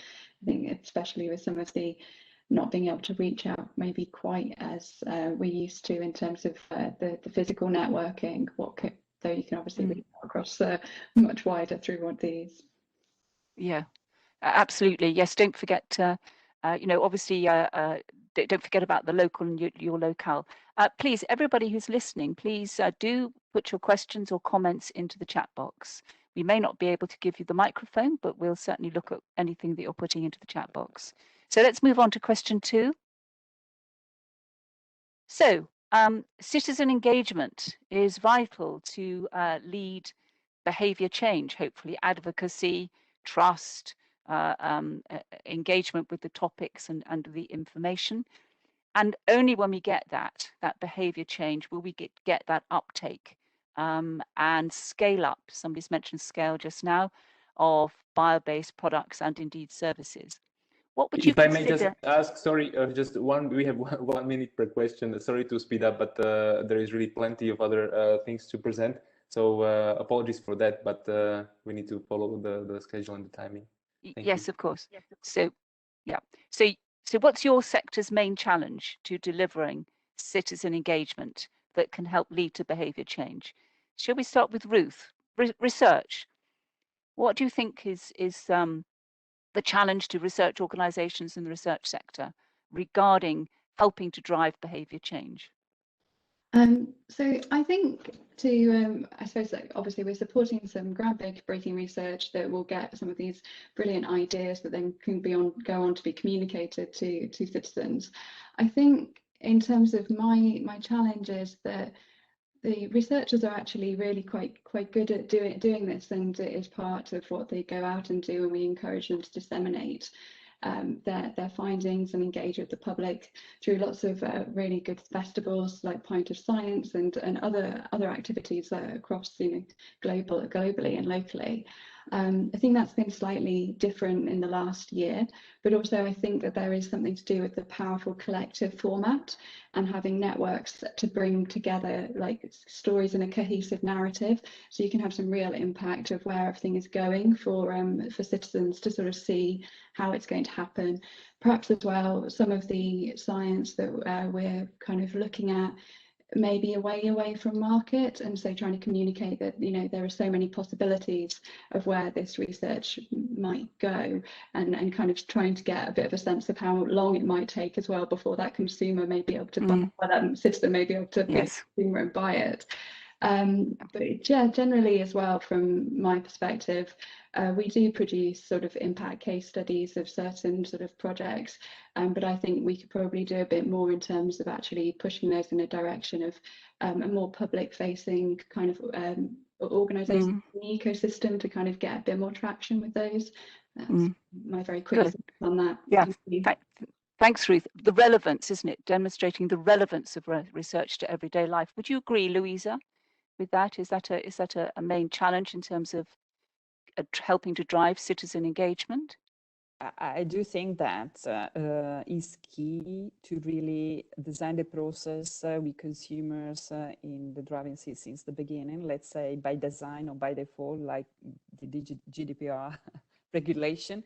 And therefore, to me, the message is co-creation. At least this is the challenge that we have as consumer organizations. So really do not think that a consumer or citizen or individuals are just let's say something that you need to feed with new messages. We are bound. To engage them, we really need to engage them since the beginning to co-create the messages. Yeah, thank you. Co-creation, very, very important. Another word beginning with C. There's an awful lot of words beginning with C in this area, aren't there? Can you add to them, Maria, or a different thought regarding driving this forward? Yes, well, from our point of view, the biggest challenge is to improve legislation that can drive citizen engagement and change of behavior. Actually, we submitted already in one of our opinions in previous years to the Commission some of the identified challenges that we think that they're important. Awareness, most importantly, on how to make informed choices, and we really believe that the awareness on bio-based products should be also managed and designed as a strategy on a communication campaign that involves all partners. And then policies related to competitivity and money. I mean, the prices of the products and how, I mean, both compared to fossil alternatives, but also to equivalent products that come from elsewhere in the world, no? And how even our commercial deals affect these kinds of pricing of products. Yeah, yes, we mustn't forget the money as well as the legislation. And Agnes, final word from you on this regarding how to drive behaviour change. We heard a little bit earlier that obviously bio-based is not always the most sustainable. So is that a real challenge to the business sector in terms of the communication engagement? Well, I think it's important to look at these products also from, look at LCAs, for example, and tools that can really be used to measure products' impacts in various ways, but also making sure that there is a fair and, comparable way of doing that. For example, there's discussions around comparing bio-based or fossil-based, for example. You need to make sure that this is done in ways that is, that you have a level playing field for the work that is done in this field. But I think there are many actors who need to be involved in the engagement with the public, and to be sure that what you communicate is coherent and practical examples and general awareness raising. Irina, I'm terribly sorry we haven't given you the opportunity to comment. It's okay. Thank you. Yeah, so I will be very brief. So we are really an interesting player here because we are B2B company. So we are nutrition large business, but we are in the middle in the value chain. So for us, really, the citizen engagement, this is one of the very critical point, and we are really working hard on that because it's from the point of view of the perspective of the innovation, and it's really important to inspire, to track all these innovative developments we have through the whole value chain up to the consumer, because our customer, that's really a nutrition company that produce final products, they should be able to transmit this message, with all the robust science we are generating in our company should be transmitted in the correct way. So really the way I would say the impact of the open innovation is huge in this sense. And really, we need to understand the consumer. We need to understand what's their requests, what is they're looking for. In the same time, we have to transmit all this innovation we are creating, in the way that generate the trust and also inspire the passion for the innovation. Or for, in this case, we are talking about really bio-based products. So it's really critical to involve the companies and the institutions in not only the final chain, but the whole value chain as we are. So I think it's one of our role currently. It's really customization of the consumer needs and to trying to deliver the solution they are looking for in a fast way, but also with a very high precision. And also just repeating what Luisa and Maria said, and Agnes as well. So we are talking about regulatory part. Is really critical, because as a company, we really are very conditioned by regulatory approval of the final products. So this normally when we start to develop research on new innovative ingredients products, we have clear picture if it will be possible to deliver or not. If there is some regulation problem, we don't start to do that. So this is, I think it's one of the critical points to be solved, and to be solved by whole community. Yeah, good. Very important point that there is that co-creation of that regulation process, making sure that all stakeholders' voices are heard. So good, thank you very much. We've had a couple of points in the chat facility. So somebody here has commented that LCAs, which I understand these have moved on hugely, and there is regulation, some standardization, so that one can be making comparisons across LCAs perhaps much more easily than perhaps in the past. So LCA is important.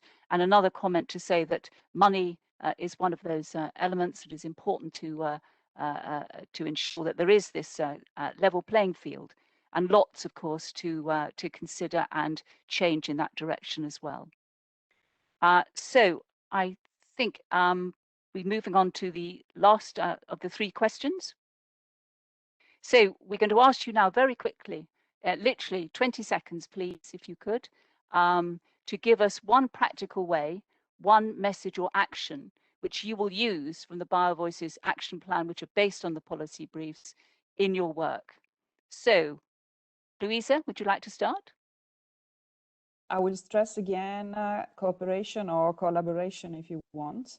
And going back to the last point mentioned by Irina before, I think we do play a role not only to engage consumers, but as a professional consumer organization also to test life cycle analysis and safety, because when we are talking about innovation process, of course, there are precautionary principles at stake, and we also need to take care of that. So, of course, safety a prerequisite. So, in a way, we do test products and also need to not only take care of commercial communication, but also of the safety of the products itself through independent testing. But my favorite word or practical message action that I will use is to, in a way, use this action plan or suggestions, a kind of checklist, maybe to assess dissemination plans or even other projects, if you want, that we can forward. Good. So thanks again for the work done. Yeah, thank you, Luisa. And so important for everybody to think about citizen organizations as an active participant that can actually help build data and understanding. And they are not just recipients of information. Thank you, Louise, a really important point. Ruth, from research. Yes, so I think from the action plan, I would be taking away some key messages to action from collaborate and open access.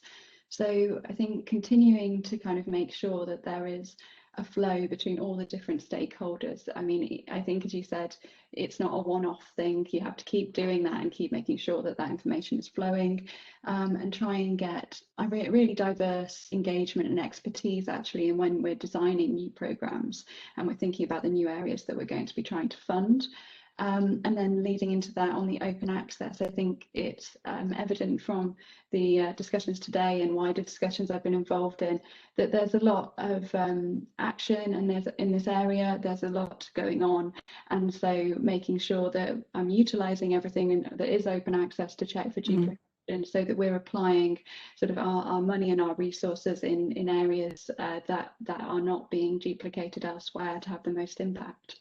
Great. You mentioned obviously the UK's knowledge hub, but we do need that. If we could have a global knowledge hub around this section, I think that would be an aid to for everyone. Thank you, Ruth. Maria. Yes, I only have one word for you. #EU Circular Talks. These are online debates that we organize in the platform. The leadership group on bioeconomy actually is organizing one event on the 18th of May on governance and system change, and another one on urban food transformation on the 2nd of July. So I think it's the perfect place to present your input and to contribute to the discussion. Good, thank you. So keep all those voices coming in as many ways as possible. Thank you, Maria. And yes, last thought from you? Well, I think also from Europa Bio side, so when we talk about biotechnology, it's a complex technology, and you also need to focus really on solutions. And I think one concrete example, I mean, what we are doing, we are coordinating the European Biotech Week, which is about biotechnology and bioeconomy. And I will be curious to look more at your materials, because it's really aiming to, you know, speak about science, speak about what is biotechnology, and reach all kinds of different audiences. So I'll be curious to look into more detail into your materials in that context. Great, that's what we like to hear. And Irina, last thought from you? Yeah, thank you. So I really think that all these briefs and coming from the project should be implemented in very practical and concrete actions. And from our side, we are already involved in the training PhD training network. It's developing talent for bio-based industries of Europe. Actually, Biopolis, it's a member of this European project. There we are encouraged as an industry to educate the new generation of bio-based specialists, in academic, in industrial academic side. So it is one of the action we are really commit from our side as an industry to deliver. Another point I would like to mention is the use of the advanced technologies, of advanced information technologies and the artificial intelligence and all data we are generating now. In order to be able to use these technology tools and data to track to monitorize the impact of the implementation of the products, bio-based products. Actually, we're developing in-house in collaboration with different entities, academic and public. We are developing these use of these technologies in order to understand the whole picture of the data we have, in order to understand if this data is robust data, and also to use this data for the right prediction and the right modeling of the impact assessment. So I think it's with the new technologies and tools we have, we should be able to implement in a very efficient way. Thank you. These results. Thank you. Good. Thank you very much, Irina. We've had so much important information. I think one of the things that we all work in this sector, we need some good signposting as well, don't we, as to where we can find all the information and the connections and the opportunities. Thank you very much indeed to all our panelists. I'm going to hand you over to Robert now. Back to Robert. Thank you. Thank you, Rhonda, and thank you, dear panelists. Really exciting insights. Well, my personal favorite takeaway is certainly the one about the honest language. You know, really avoiding greenwashing and making sure that there is no further confusion added to all this terminology and secret hidden agendas, if you want, which are there, obviously, in order to really boost the consumer's trust, the trust of all of us. Well, the very key message, I think, from this session is that all participants you know, are really invited to use complete set of ready-to-be-used materials, BioVoices materials, not only those that were briefly presented today, but really the entire package which is available on at our website, www.biovoices.eu. Under the results section, you will see very rich repository of cool stuff there. Now, thank you again to all panelists, partners, and participants. I would like to call a short 5-minute break, and then we will reconvene and start a second session related to European Bioeconomy Network. But before that, Susanna and I will run very brief Mentimeter fun session with you. So please grab a cup of coffee, have a short stretch, walk, and we'll see each other in 5 minutes at 11:55 CEST. Thank you. I just want to add the fact that the European Bioeconomy Network session is not only limited to the European Bioeconomy Network partners, but what we would like to do is to expand to much more stakeholders. So everybody of you is more than welcome to provide us additional insights, additional ideas to improve this powerful shared tool, because it's something that is owned by everybody of us.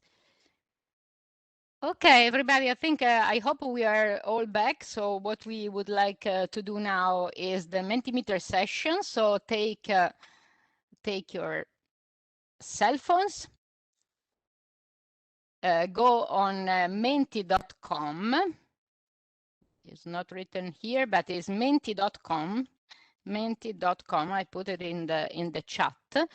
Go in menti.com and put the code 98102626. So the first question we would like to share and to have your answer to is, how would you plan to inspire citizens? So we have seen that this is one important dimension for all the stakeholders. My brain. So we have someone that will okay, share his knowledge. So show them.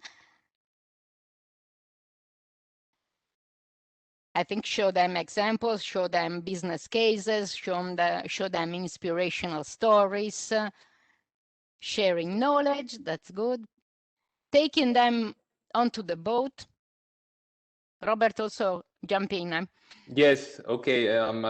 We see that new contributions are coming, which is good. People are coming back. Provide experiences. This is also my personal preference, or the way how I would inspire citizens, telling them the stories, giving examples, exactly what we the can partnership with the consumer organization, showing business cases, because we need to be very practical, so not only theoretical. The inspiration should be rooted in a practical example that they can use.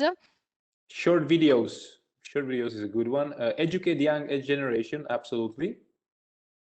Create stories that are relevant to daily lives. Sharing knowledge. Tutorials. I like tutorials. Open day. Workshops, inspirational examples, inspirational storytelling also. Provide experiences, so direct experiences, and we did a lot of this in BioVoices. We ask the different actors, so from even from primary sectors, but also researchers, industries, to tell their bioeconomy, circular bioeconomy stories. Going local. This is also absolutely relevant, because you need to speak their language, but you need to leverage on contents that are relevant to the local situation. Workshops. Well, as you may have heard, we had more than 70 of them, just the mobilization mutual learning workshops. Yes, these help to inspire, absolutely. And also the involvement of ambassadors helps a lot, because they will be your multipliers. So this is absolutely relevant. Okay, let's go to the next one. So thanks a lot. We will share all these contents. How do you plan to inform and educate? So inspire, we already had, but now we are going much more into detail. So knowledge sharing, information, but also education. So how would you plan to go next step? So inform and educate. probably not only in the context of your maybe ongoing projects, if you have one in bioeconomy, but also you as a citizen, really. So the question is really large. Social media, of course, involves schools, books, summer schools, so something that is specific in a time, social network influencers, games with 3 exclamation marks, absolutely. And also serious games.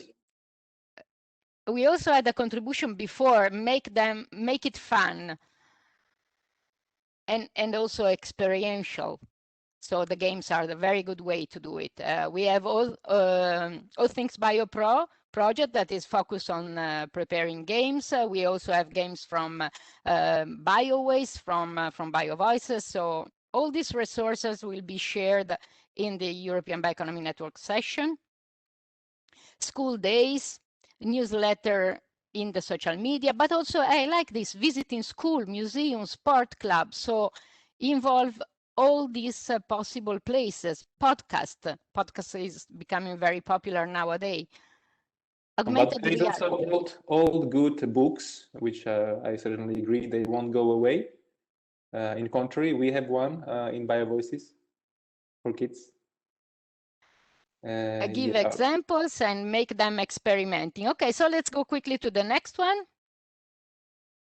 How would you plan to engage citizens? So this is the next level, inspire, inform, and now we are on engage. So engage the citizens to be part of the bioeconomy agendas that are policy agenda, business agenda, but also research agenda. So we want to have the citizen in the center, you already understood from all our contribution.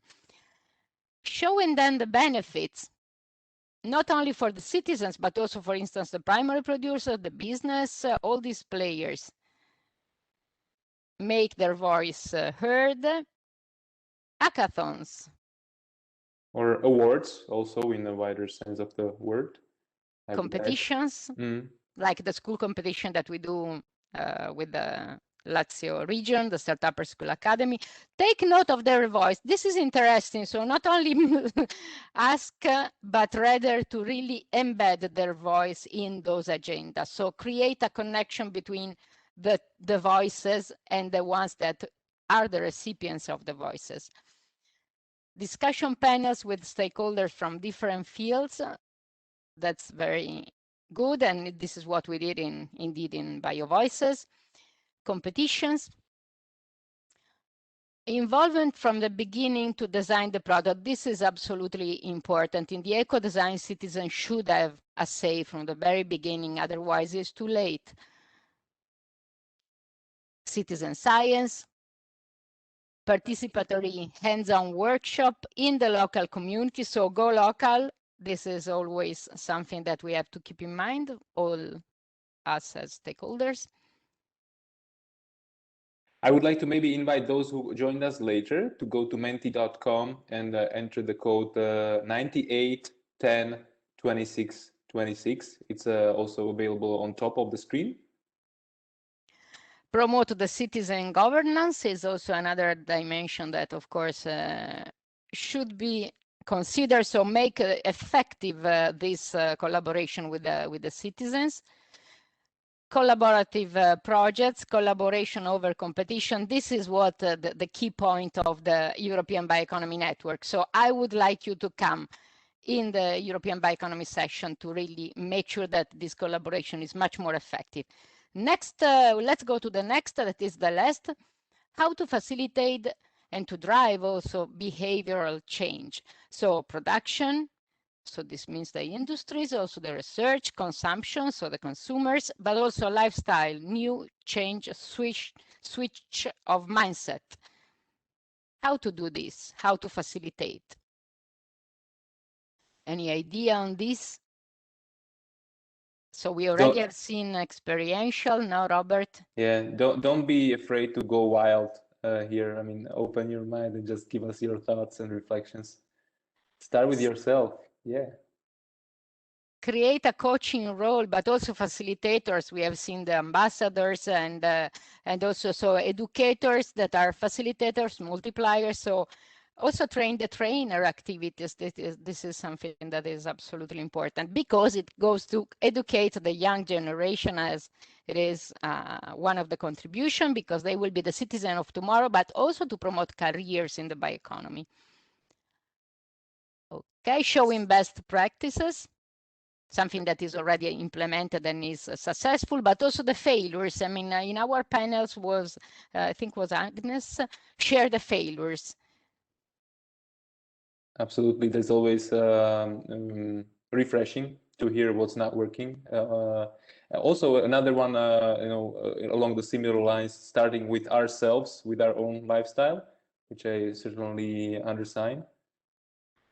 So role models, okay, inspirational stories showing the exact consequence of their behavior. So even the life cycle that was mentioned, sustainable lifestyle is cool, and it should become much more cool. So the influencers, but also the ones that are kind of trending and trend settlers, they should be involved.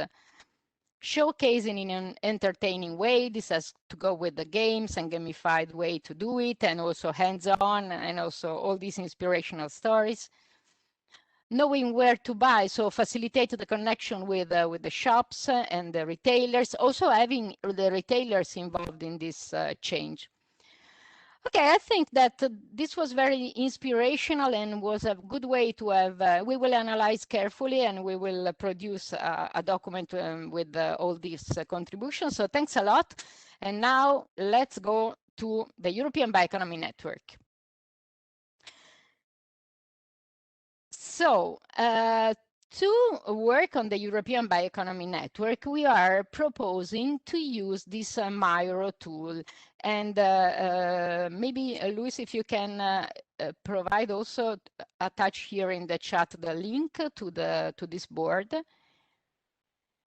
Okay, so you already have heard what is the European Bioeconomy Network, but what I would like to share with you and to highlight in this very quick, I think you are sharing the Mentimeter now, Luis, the previous, so let's.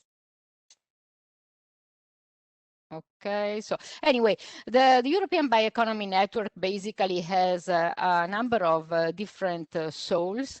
And basically what we would like, why we launched in 2018 the European Bioeconomy Network, because we wanted really to maximize the impact of the EU-funded projects and also to facilitate the ecosystem for innovation in the bioeconomy, but really promoting knowledge sharing, promoting collaboration, promoting share of outcomes to not make them lost after the projects are concluded. So really to try to valorize and to maximize the actionable knowledge. So as you see, there are different souls that we tried to map in this mind mapping, and then we will go into detail.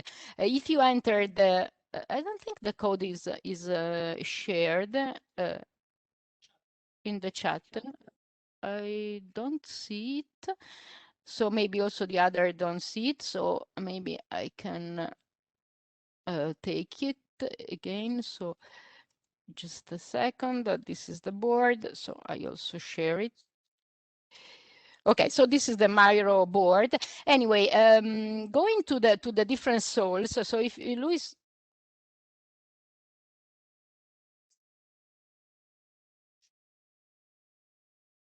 Susanna, I don't know if you're speaking, but we don't hear you. You don't hear me? Now you're back. Okay. So this is the following link to the Miro board, and so you can enter. Okay, I see that many people are already entering. So basically what we would like to do with this exercise, we would like to really reflect on how we can make the EU Bionet 2.0, so next generation of the EU Bionet. because we would like to make it much more effective. It was already effective. We are a lot of partners.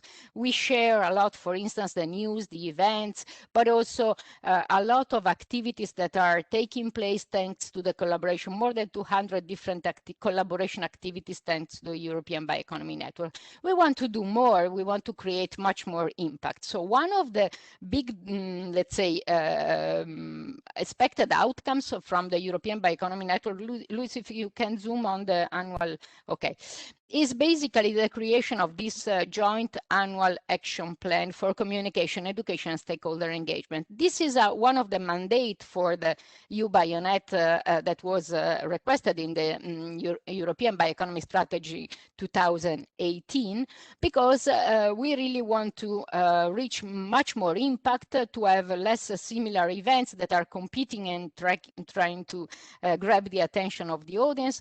We also want to maximize the effort and not reinventing the wheel. And in order to do so, okay. obviously, we need to share experiences with each other, understanding who is doing, which project is doing what and when, so that we could potentially map the similar activities and join forces and contribute to much larger impact. This is what we will actually do in the second part of this session. Yes. Exactly. Yeah, and so, sorry, I just want to highlight that now you are just in a view mode, because Susanna has to explain, you know, how to interact with the board and what to do, and then I will put on edit mode when everything is clear.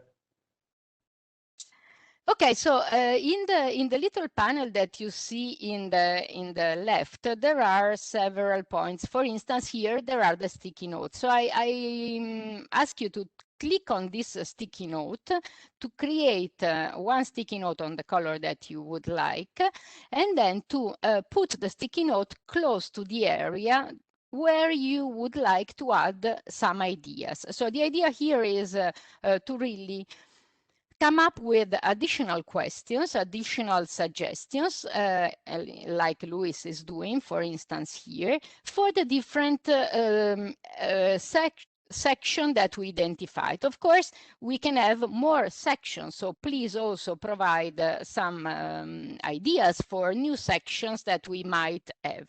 So the different section, as I was starting to explain, so we have this section that has to do with how to really facilitate the creation of a joint action plan for the communication, education, and stakeholder engagement. The second point is the collaboration. No, is up, Luis? The collaboration marketplace. So how to really facilitate the collaboration among the partners. So mutual learning, facilitation of collaboration among the partners, but also facilitate new partnership for new initiatives. So here, please tell us, what do you think is useful and how we can improve it? Then going down, another dimension is stimulate the discussion. We would like really the European Bioeconomy Network to become a reference point to stimulate the discussion. So here, our preliminary idea is to create 4 thematic groups that maybe can be more. So 4, at least one in awareness raising and communication, another one in education and capacity building, another one in stakeholder mobilization and networking, and the last one in support the value chain creation, but anyway, support the innovation ecosystem for the bioeconomy in a wider sense. And why? Because not only we would like to really stimulate the discussion, we would like to make this discussion, as you already highlighted several times, in something that is more actionable for instance, the policymakers. So we would like to create position papers and policy brief out of these thematic groups, and also recommendation. Another objective that we have is that we really want to expand the European Bioeconomy Network. So not only new projects in different domains like EIT, for instance, Interreg, Erasmus+, but also to really make the initiative much more active inside the European Bioeconomy Network. So I just put some initial ideas here. If you are an initiative, if you believe that this could be helpful, please put us your names and your contact here. And then we would like to promote the European Bioeconomy Network. So we would like to make video interviews with the European Bioeconomy Network partners. And we would like also to promote success stories from the projects. So to share again, or maybe to promote active engagement in the LinkedIn groups. The other dimension in the left part of this, let's say, map is to valorize the project outcomes. We all know that a lot of project outcomes, especially when the projects are concluded, are kind of lost. We would like to really make them much more exploitable, actionable, accessible. They are already accessible, for instance, in the LIFT library, the new Transition to Bio library, the BioVoices platform, the All Things Bio website, and also the BioVoices social media. We want to make more impact on this. So a directory of knowledge, but also facilitate, for instance, invitation of the partners. Can you go up a little bit, Luis? Facilitate, for instance, invite representative of the different partners to events. So this is something that we would like really to promote, and then facilitate the involvement of key partners in new projects, so new projects and initiatives. And finally, of course, this is something that you already do very intensively, promote your news and events. I think that from now we can open to the contributions. So please use the sticky notes and provide us your feedback. We will have, let's say, a quarter of hour more or less for this activity, because then we would like to go to the next activity. So you are free to take the sticky notes and provide us your contribution. To Zoom, you can use the little row in your mouse. So you can zoom and go into details. And if I may ask you to run this exercise as if you were really the part of the, because you are the part of EU BioNet as a relevant bioeconomy project. So take some sort of ownership here, and please allow us to define together, to co-create together the common vision and mission for the EU BioNet 2.0. Susanna, what are your expectations in the meantime when we get the contributions coming from the working groups that you highlighted? I think that those working group, I take you as a practical example, the one in education and capacity building. I've been invited by Anne, that I see that is moving around, but by the All Things Bio Pro project to be part, and I'm very honored to be part of their advisory board member. And in that case, what I've learned is that really there are a lot of very useful insights from different actors. And we really need to convey and to share our knowledge to really be able to work together and maximize. So this was one of the ideas stemming. And therefore, I think that for the education and capacity building, there are a lot of players like the Bulun project, but also BioVoices, All Things Bio Pro, and then BioBack, UrbioFuture. BioBack is the new project founded by BBIJU that will start soon. UrbioFuture, but also the community of practice, for instance, in education, the European Bioeconomy University. So there are different players, the BioEast initiative that have very effective hubs that are working on education. So what we would like to really do is to be able to create this discussion group and mutual learn, and then try to go further. Are they able to work? Because I don't see a lot of contribution. So don't be shy.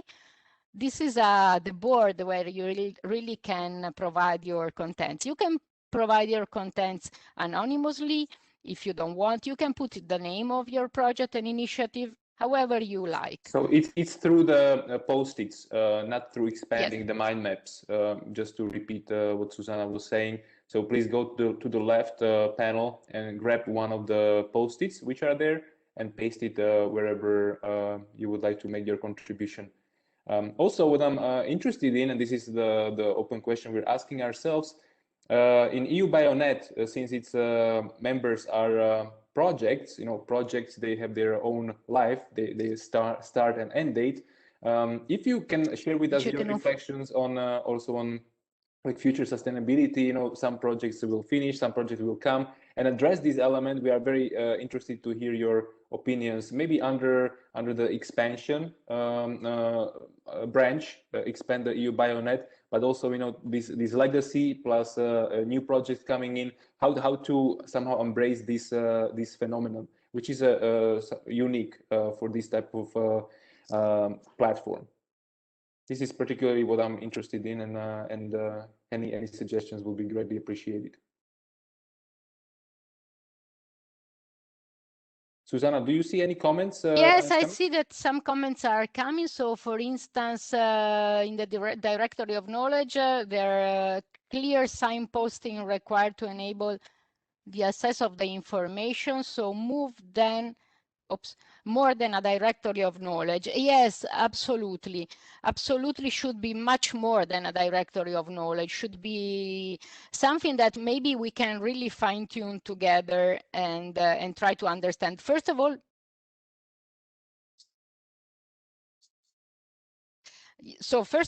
we need to really make all this knowledge available, but then we need to really make sure that this knowledge is used. So it's not another repository that is kind of not used.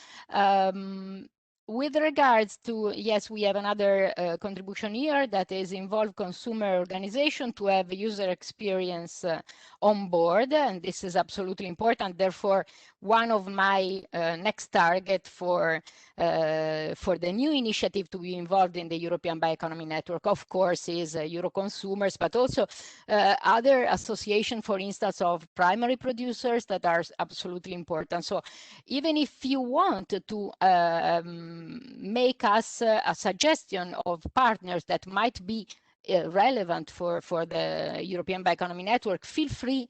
I mean, I can put here also my direct email address. Okay, in the meantime, I read another post-it under Joint Annual Action Plan, and the contribution says that stakeholder engagement depends on stakeholder mapping and consideration of their practical needs. Absolutely. As we know, a lot of coordination and support actions actually start their journey first 3 or 6 months with mapping the scene and addressing the barriers. And yes, this should certainly be the starting point when it comes to defining of annual action plan. And also, I think that maybe sharing this knowledge somehow about the stakeholder mapping, of course, not sharing the personal sensitive data, but also to understand the categories, the macro categories that are maybe missing. For instance, I imagine elderly people and how to really be able to engage them. This is pretty complex. And we are trying, we are trying to do some exercises in BioVoices, but still not easy. Create cluster of relevant EU 2020 projects outcomes. Yes, this was already done by the LIFT project, so we can also maximize the use of this exercise that was done to really be able to provide a specific recommendation of fact sheets that are based on some topical categories. I can only confirm as an independent partner. I mean, LIFT Projects has done a great job in assembling various bits and pieces together in one quite interactive also library, and it's far from static sort of pool of knowledge that we're used to. So I certainly encourage you to go to LIFT Library. There is a lot of good and nicely refreshed, processed content. I put the LIFT Library in the chat for the ones that would. So training webinars for research partners or how to ensure impact and dissemination. This is one of the focus that we also have already in transition to bio, not only for the researchers, but rather to member states and regions.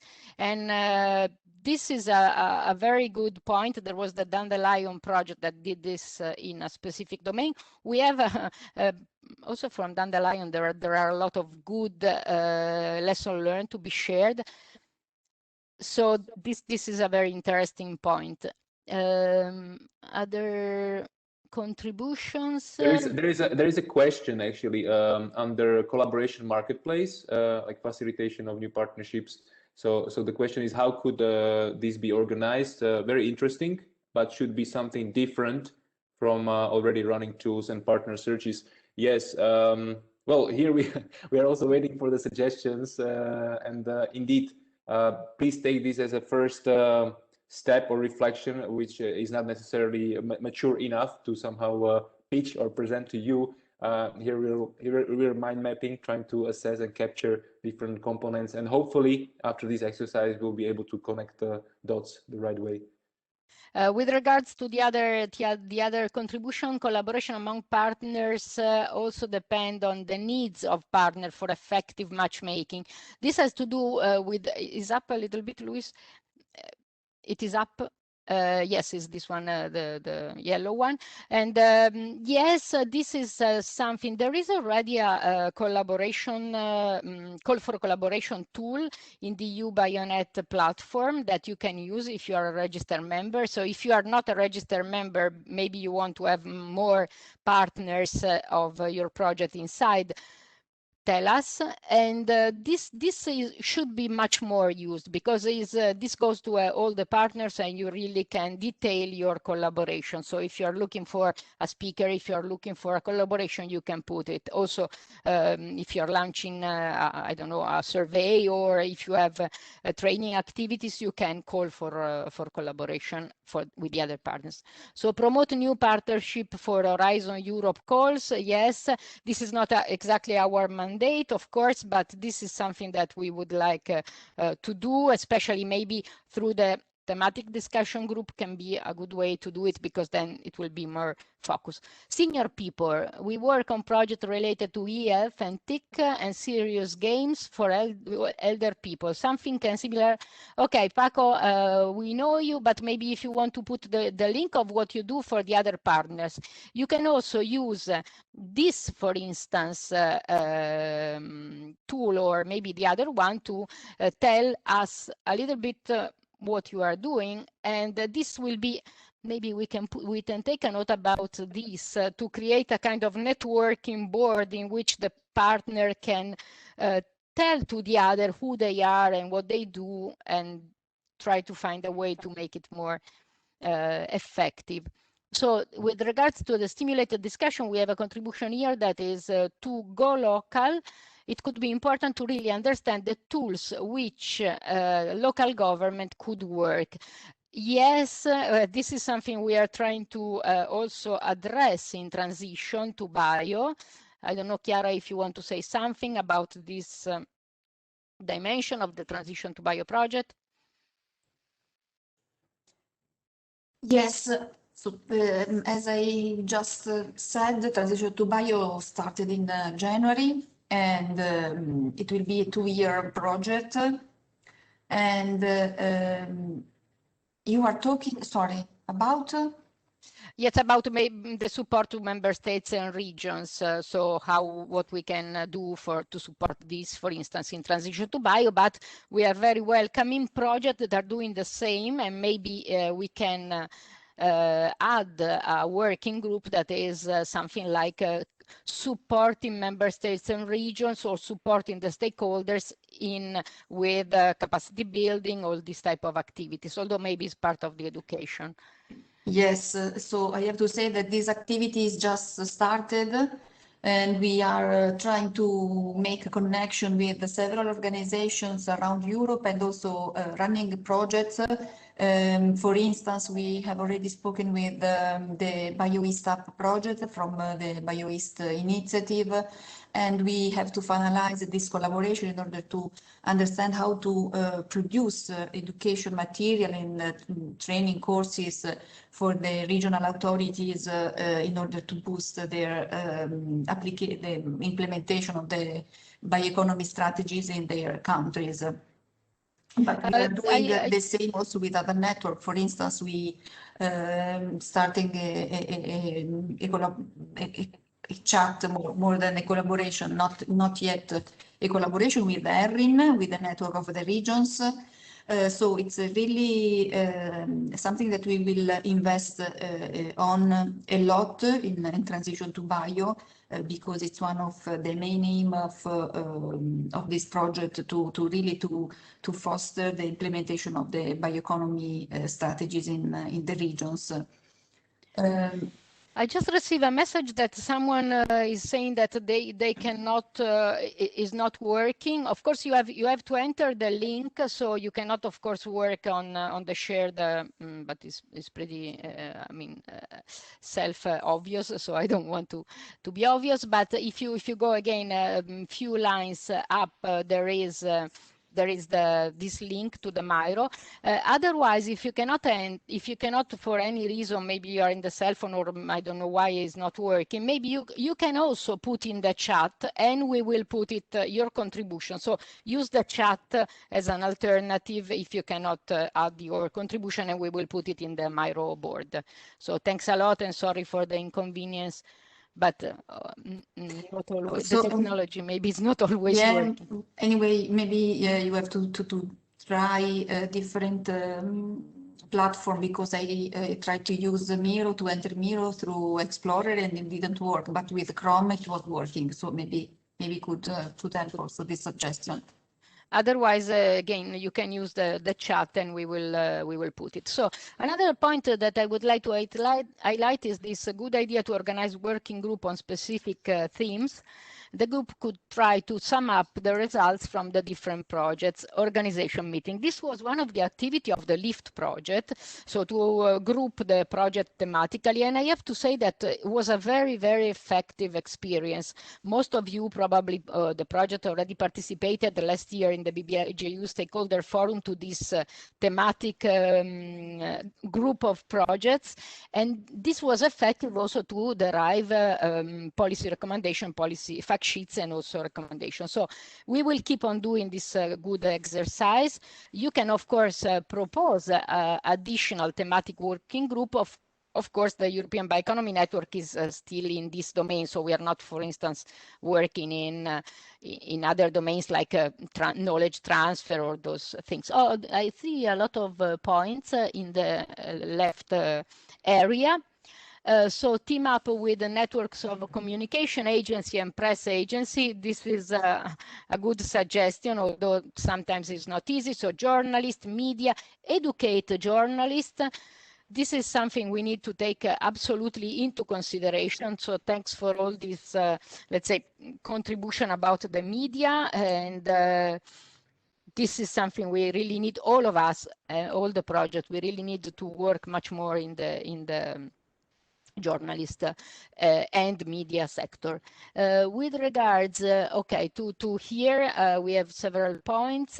Avoid focus only on funded projects to avoid competition. And yes, this is something that we would like to really boost through the participation of initiatives. So again, we are now in a phase of the European Bioeconomy Network in which we would like to really expand our partners. So please propose yourself, facilitate connections, suggest additional ideas, because we are really open to do this work.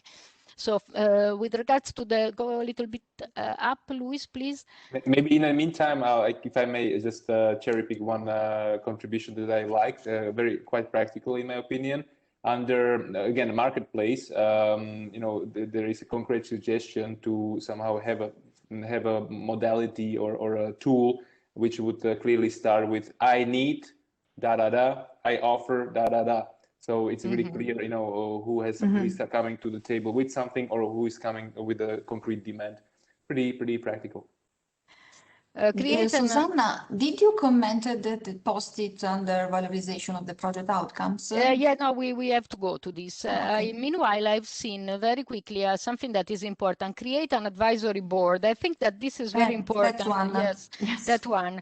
This is very important, to create an advisory board of at least one per member, to have a periodical meeting and try to really focus on what we can improve and also to provide the direction, particularly with project outcomes, but also all the other activities. So this is something that we will definitely consider and try to work more deep in. Can you go up, Luis, a little bit, because there are a group of, yes, this one, under Directory of Knowledge, there are a lot of points. So provide template where key results can be uploaded. Yes, this is something that we are thinking on, particularly in the new library that is under creation, that is the transition to bio library. So how to really enable the partners to provide their own contribution. Although I think that sometimes there is the tool, but then the partners are not using. But I hope that this will generate anyway interest. Create cluster of relevant EU 2020 project outcomes, but also projects. So one of the way, because now we are a lot, I mean, especially for the project, there are more than 70 projects. So it's not easy to understand this project is what is about what. So we would like to cluster the projects in one end, and in the other end to provide a small text to the project, so to understand, for instance, what BioVoices is doing, and also to provide a link to the specific. So this was already done in the LIFT library, but maybe we can try to integrate everything inside the European Bioeconomy Network. By the way, from the European Bioeconomy Network, there is the link to the LIFT library, but we need to fine-tune the coordination. And then focus on availability of validated bio-based products and services. So we note that this is available and which are with. This is something we are also discussing. So to create a kind of even blog. Consider that in the social media of BioVoices, this work is already, I mean, structured and well done, but we need to do better. So thanks for this suggestion. Susanna, with regards to clustering, I mean, now when we have defined this, maybe what could be the 4 thematic working groups which are here, do you think it would make sense, just an open question, to start like creating the tags all over, you know, across the project and really working with these 4 macro categories? So at least, you know, as you're saying, the number of projects is increasing, and this way we can easily put them in some basket, you know, depending on whether they're about awareness, education, support to value chain, or mobilizing stakeholders. Yes, that's a good idea. And also I've seen here involve in this bridge activity and bridge with the key institution active on this topic. We are already doing this activity somehow, but we really would like to make it much more. I think that now, unfortunately, we have to move to the next activity, but we will leave this link and we will share this link to all the participants. So maybe, and also all the other European Bioeconomy Network partners, because we would like to collect much more content. So we will leave it open at least for a couple of weeks, and then please keep on thinking, adding, facilitating the discussion with your colleagues, and keep on adding things. So Luis, if you can share the other board now. In this board, we are directly responding to the bioeconomy update to the European Bioeconomy Strategy, because one of the requests for the European Bioeconomy Network is to facilitate the creation of a joint action plan for communication, education, and stakeholder engagement, to have really a map of what is going on, but not when this is public, before. So I know, for instance, that, I don't know, Transition to Bio is doing some activities in education in May, and therefore the other partners might connect, might take profit, might improve this activity by saying, okay, look, that I already have this resource that I can put you into in the loop. And this has to do also with the concluded project, because we would like to maximize the use of the outcomes of the concluded projects. And this is the reason why this activity is very important. So what we would like from you, can you zoom back a little bit, Luis? What we would like to do from your side, from the first, let's say, you see there are 2 panels. So the panel on the left How can we go with this new Ah no, page? Luis, non c'è il link. Ma non viene. I don't see the link. So this is going to be a different link than the one we used. It will be a different link.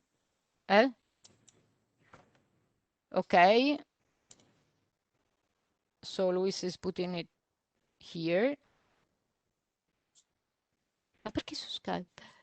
Ah, okay. Just a second, because it seems that when Luis is putting it here, it's not working. So we are putting, I'm putting the link here. Okay. So do you see it now? I guess yes.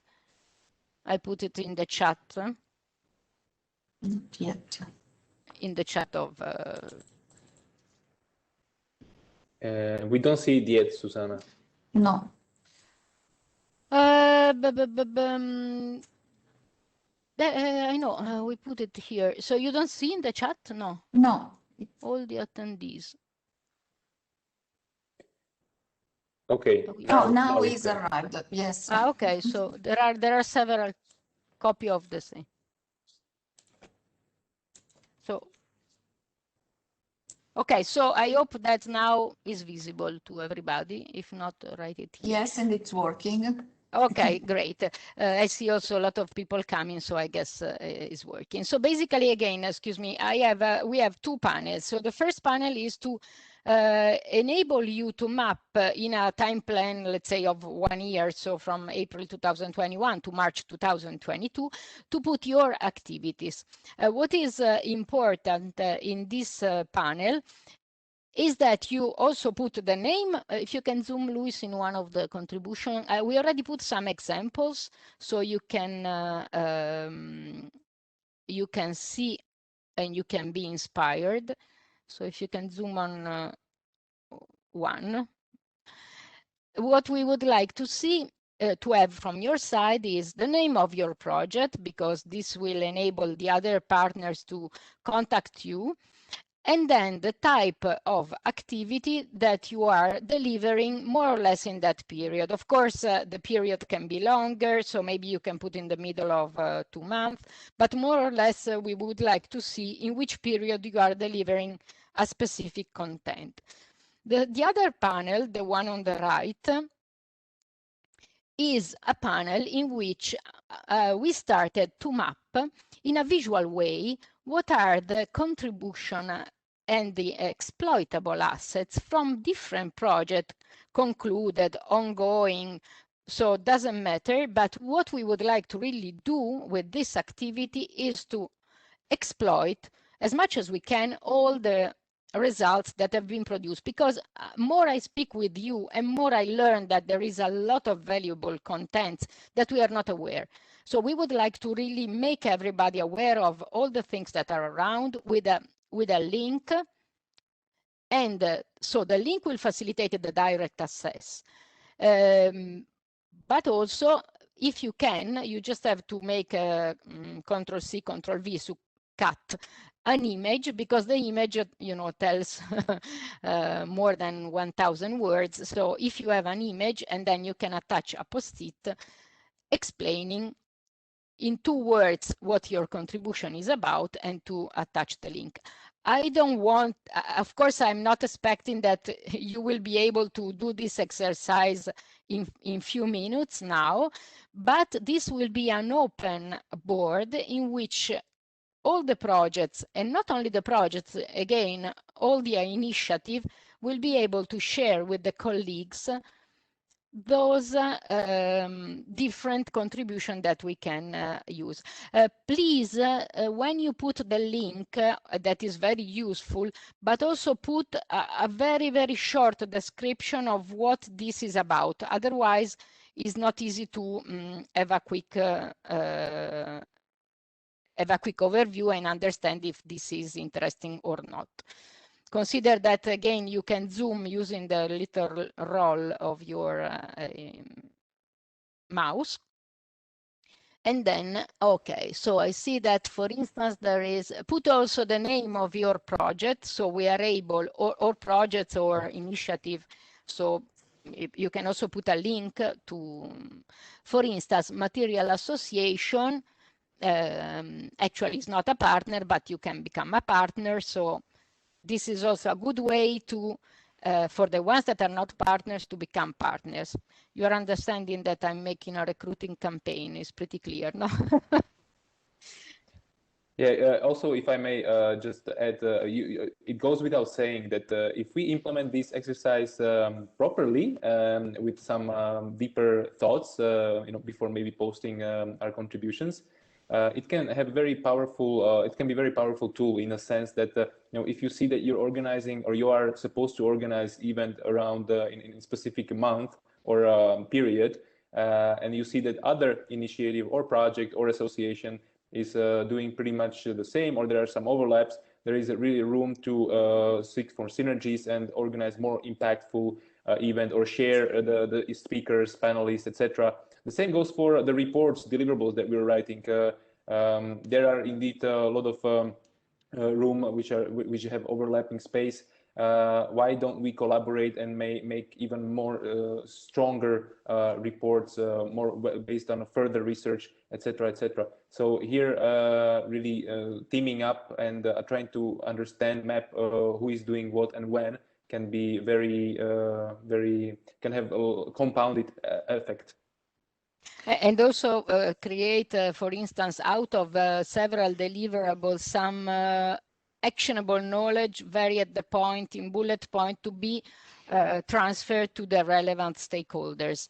This is what we would like to do, because we know that sometimes is not very, actionable to go through a long deliverable, but maybe a document that is summarizing some contents and then we'll provide the links to the different deliverable is very, very useful. And this is what we would like to do also with the working groups.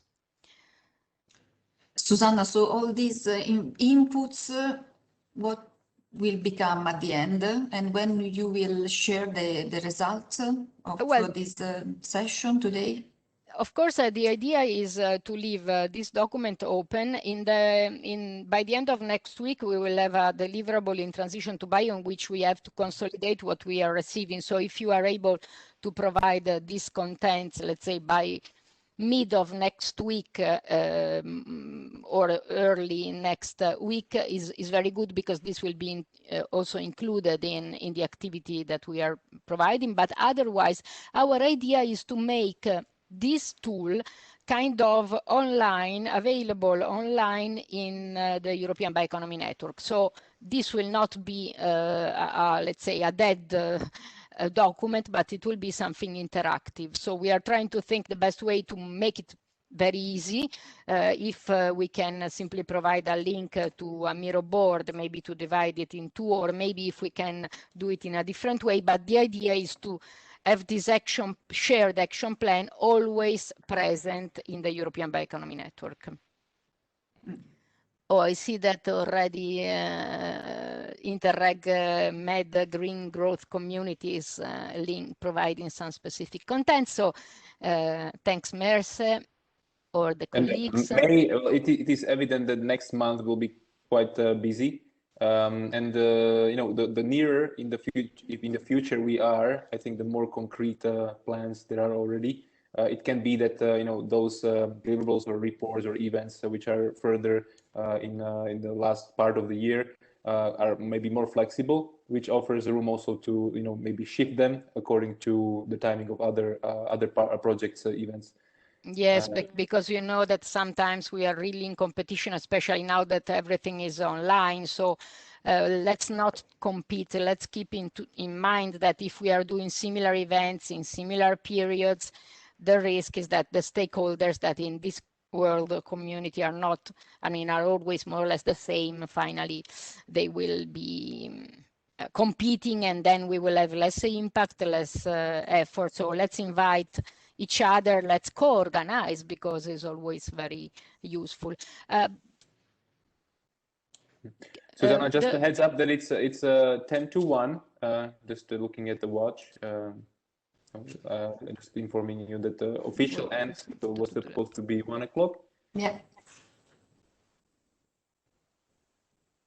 The arrows means that this post-it goes in two places. I think this is Luisa, if I'm not wrong.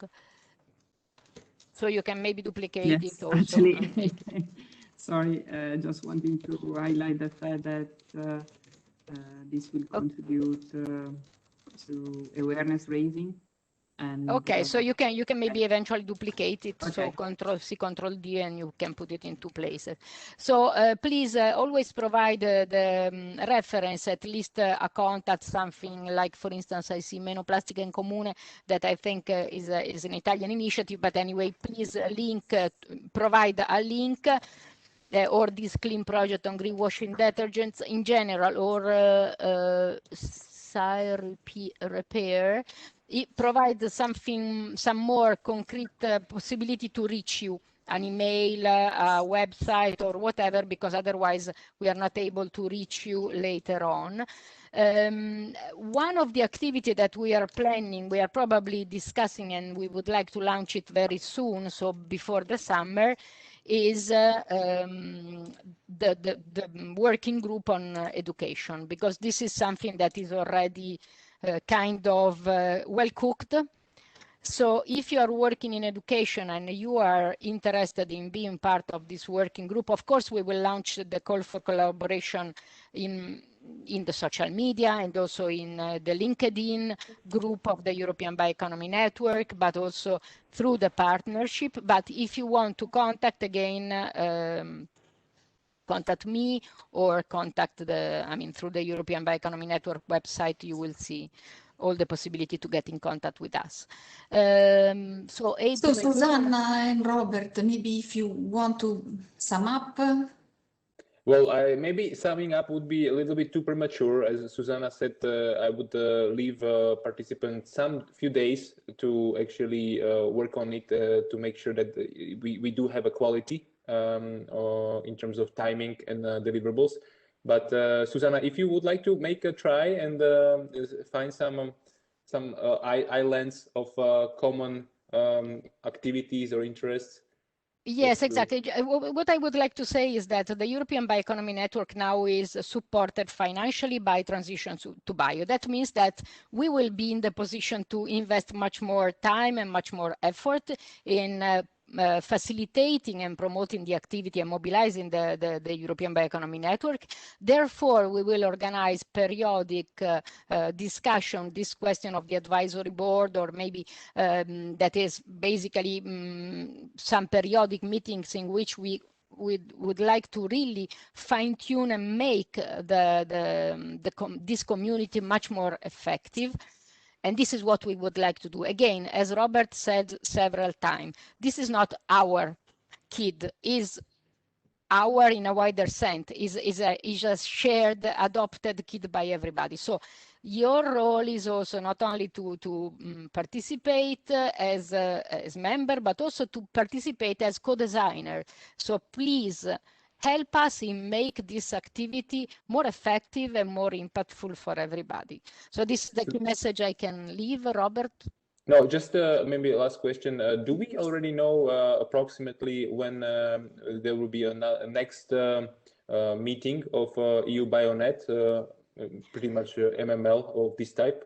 I think that I would like to do something in education around maybe June, the beginning of June. So this can be very useful. So this will be the first, let's say, meeting, but it's just really under preparation. So please provide us additional ideas on this working group. And the idea is also to kick off the other working groups. So this probably will take place soon. And I think that the next one probably will be in the beginning of the autumn, because otherwise I think we are over bombarding the community. But we are open to keep on collecting your ideas in this activity. And there is the Transition to Bio library that will be produced. I don't remember exactly the date. Maybe you can help me, Chiara. For the library, of course, we would like to have as much as contribution we can. So please tell us what you are doing, especially in education, in capacity building, awareness raising, stakeholder mobilization, and networking. But also, if you have additional categories that you believe are important for the European Bioeconomy Network, also for the discussion group, please tell us. Yes, for the library, I think that we have to wait still some few weeks. By the end of this month, so April, we will already produce the first deliverables of the project. So I think that in few weeks we will already see the plan for transition to bio, what we want to do. So the first results and the first, especially the framework in which we as transition to bio, we will move in the following months. And so maybe we can consider close this session. I would like to thank all of the participants that have added information and comments and suggestions. I would like to thank Susanna and Robert for coordinating this session. And I would like to thank also Rhonda and Virginia for coordinating the previous session together with the partners, with Nicolai, Beatrice, Robert again, and Susanna. If it would be possible to have all the pictures, not the picture, the video, in the main screen. And I would like to take this occasion to ask to all the partners to turn the camera on. Would be nice to have like the picture, since we are not able to meet since many months. Maybe we can have a picture all together also with the speakers that I would like to thank for their contribution from the panelists. Is it possible to have the small screen from everybody all together? I don't know how to do it. Or if can. I think, Chiara, it has something to do with your settings. You just select the layout and the grid. Ah, okay, thank you. But we need Agatha still. Okay. Beatrice, Yes. Jakovos, So, Sofia. Agatha, turn on the camera. Jakovos, Sofia. Jakovos, Sofia.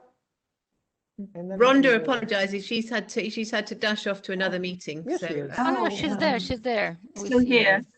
I'm actually here. I think we miss okay, now we have Civita, we missed the Romanian partners, Nicolai, Nicolai, I see, okay, I see. Nicolai, Sofia, we don't see you. Let's see Sofia. Sofia. She's the only missing. So, cheese. With also CNR, Patrizia. I don't see other from the. Sofia is here now. So I would like again thank you to all the participants. Thank you to the partners for the great job always and also today. I would like to thank all the APRE team that supported me today, but during these 40 months of the project. So Daniele, Matteo, Arianna, Flavia, Serena. So many people were involved in different activities. And I think that all together with the partners, really active, we made this project successful. So thank you again. And thank you, Agatha. And thank you to the Commission for supporting us during all these months. It was extremely hard working in this pandemic situation, but I think we will succeed. We all say really well. And so I'm really happy. Thank you very much, and follow us, especially through the social media that will be still powered by Transition to Bio.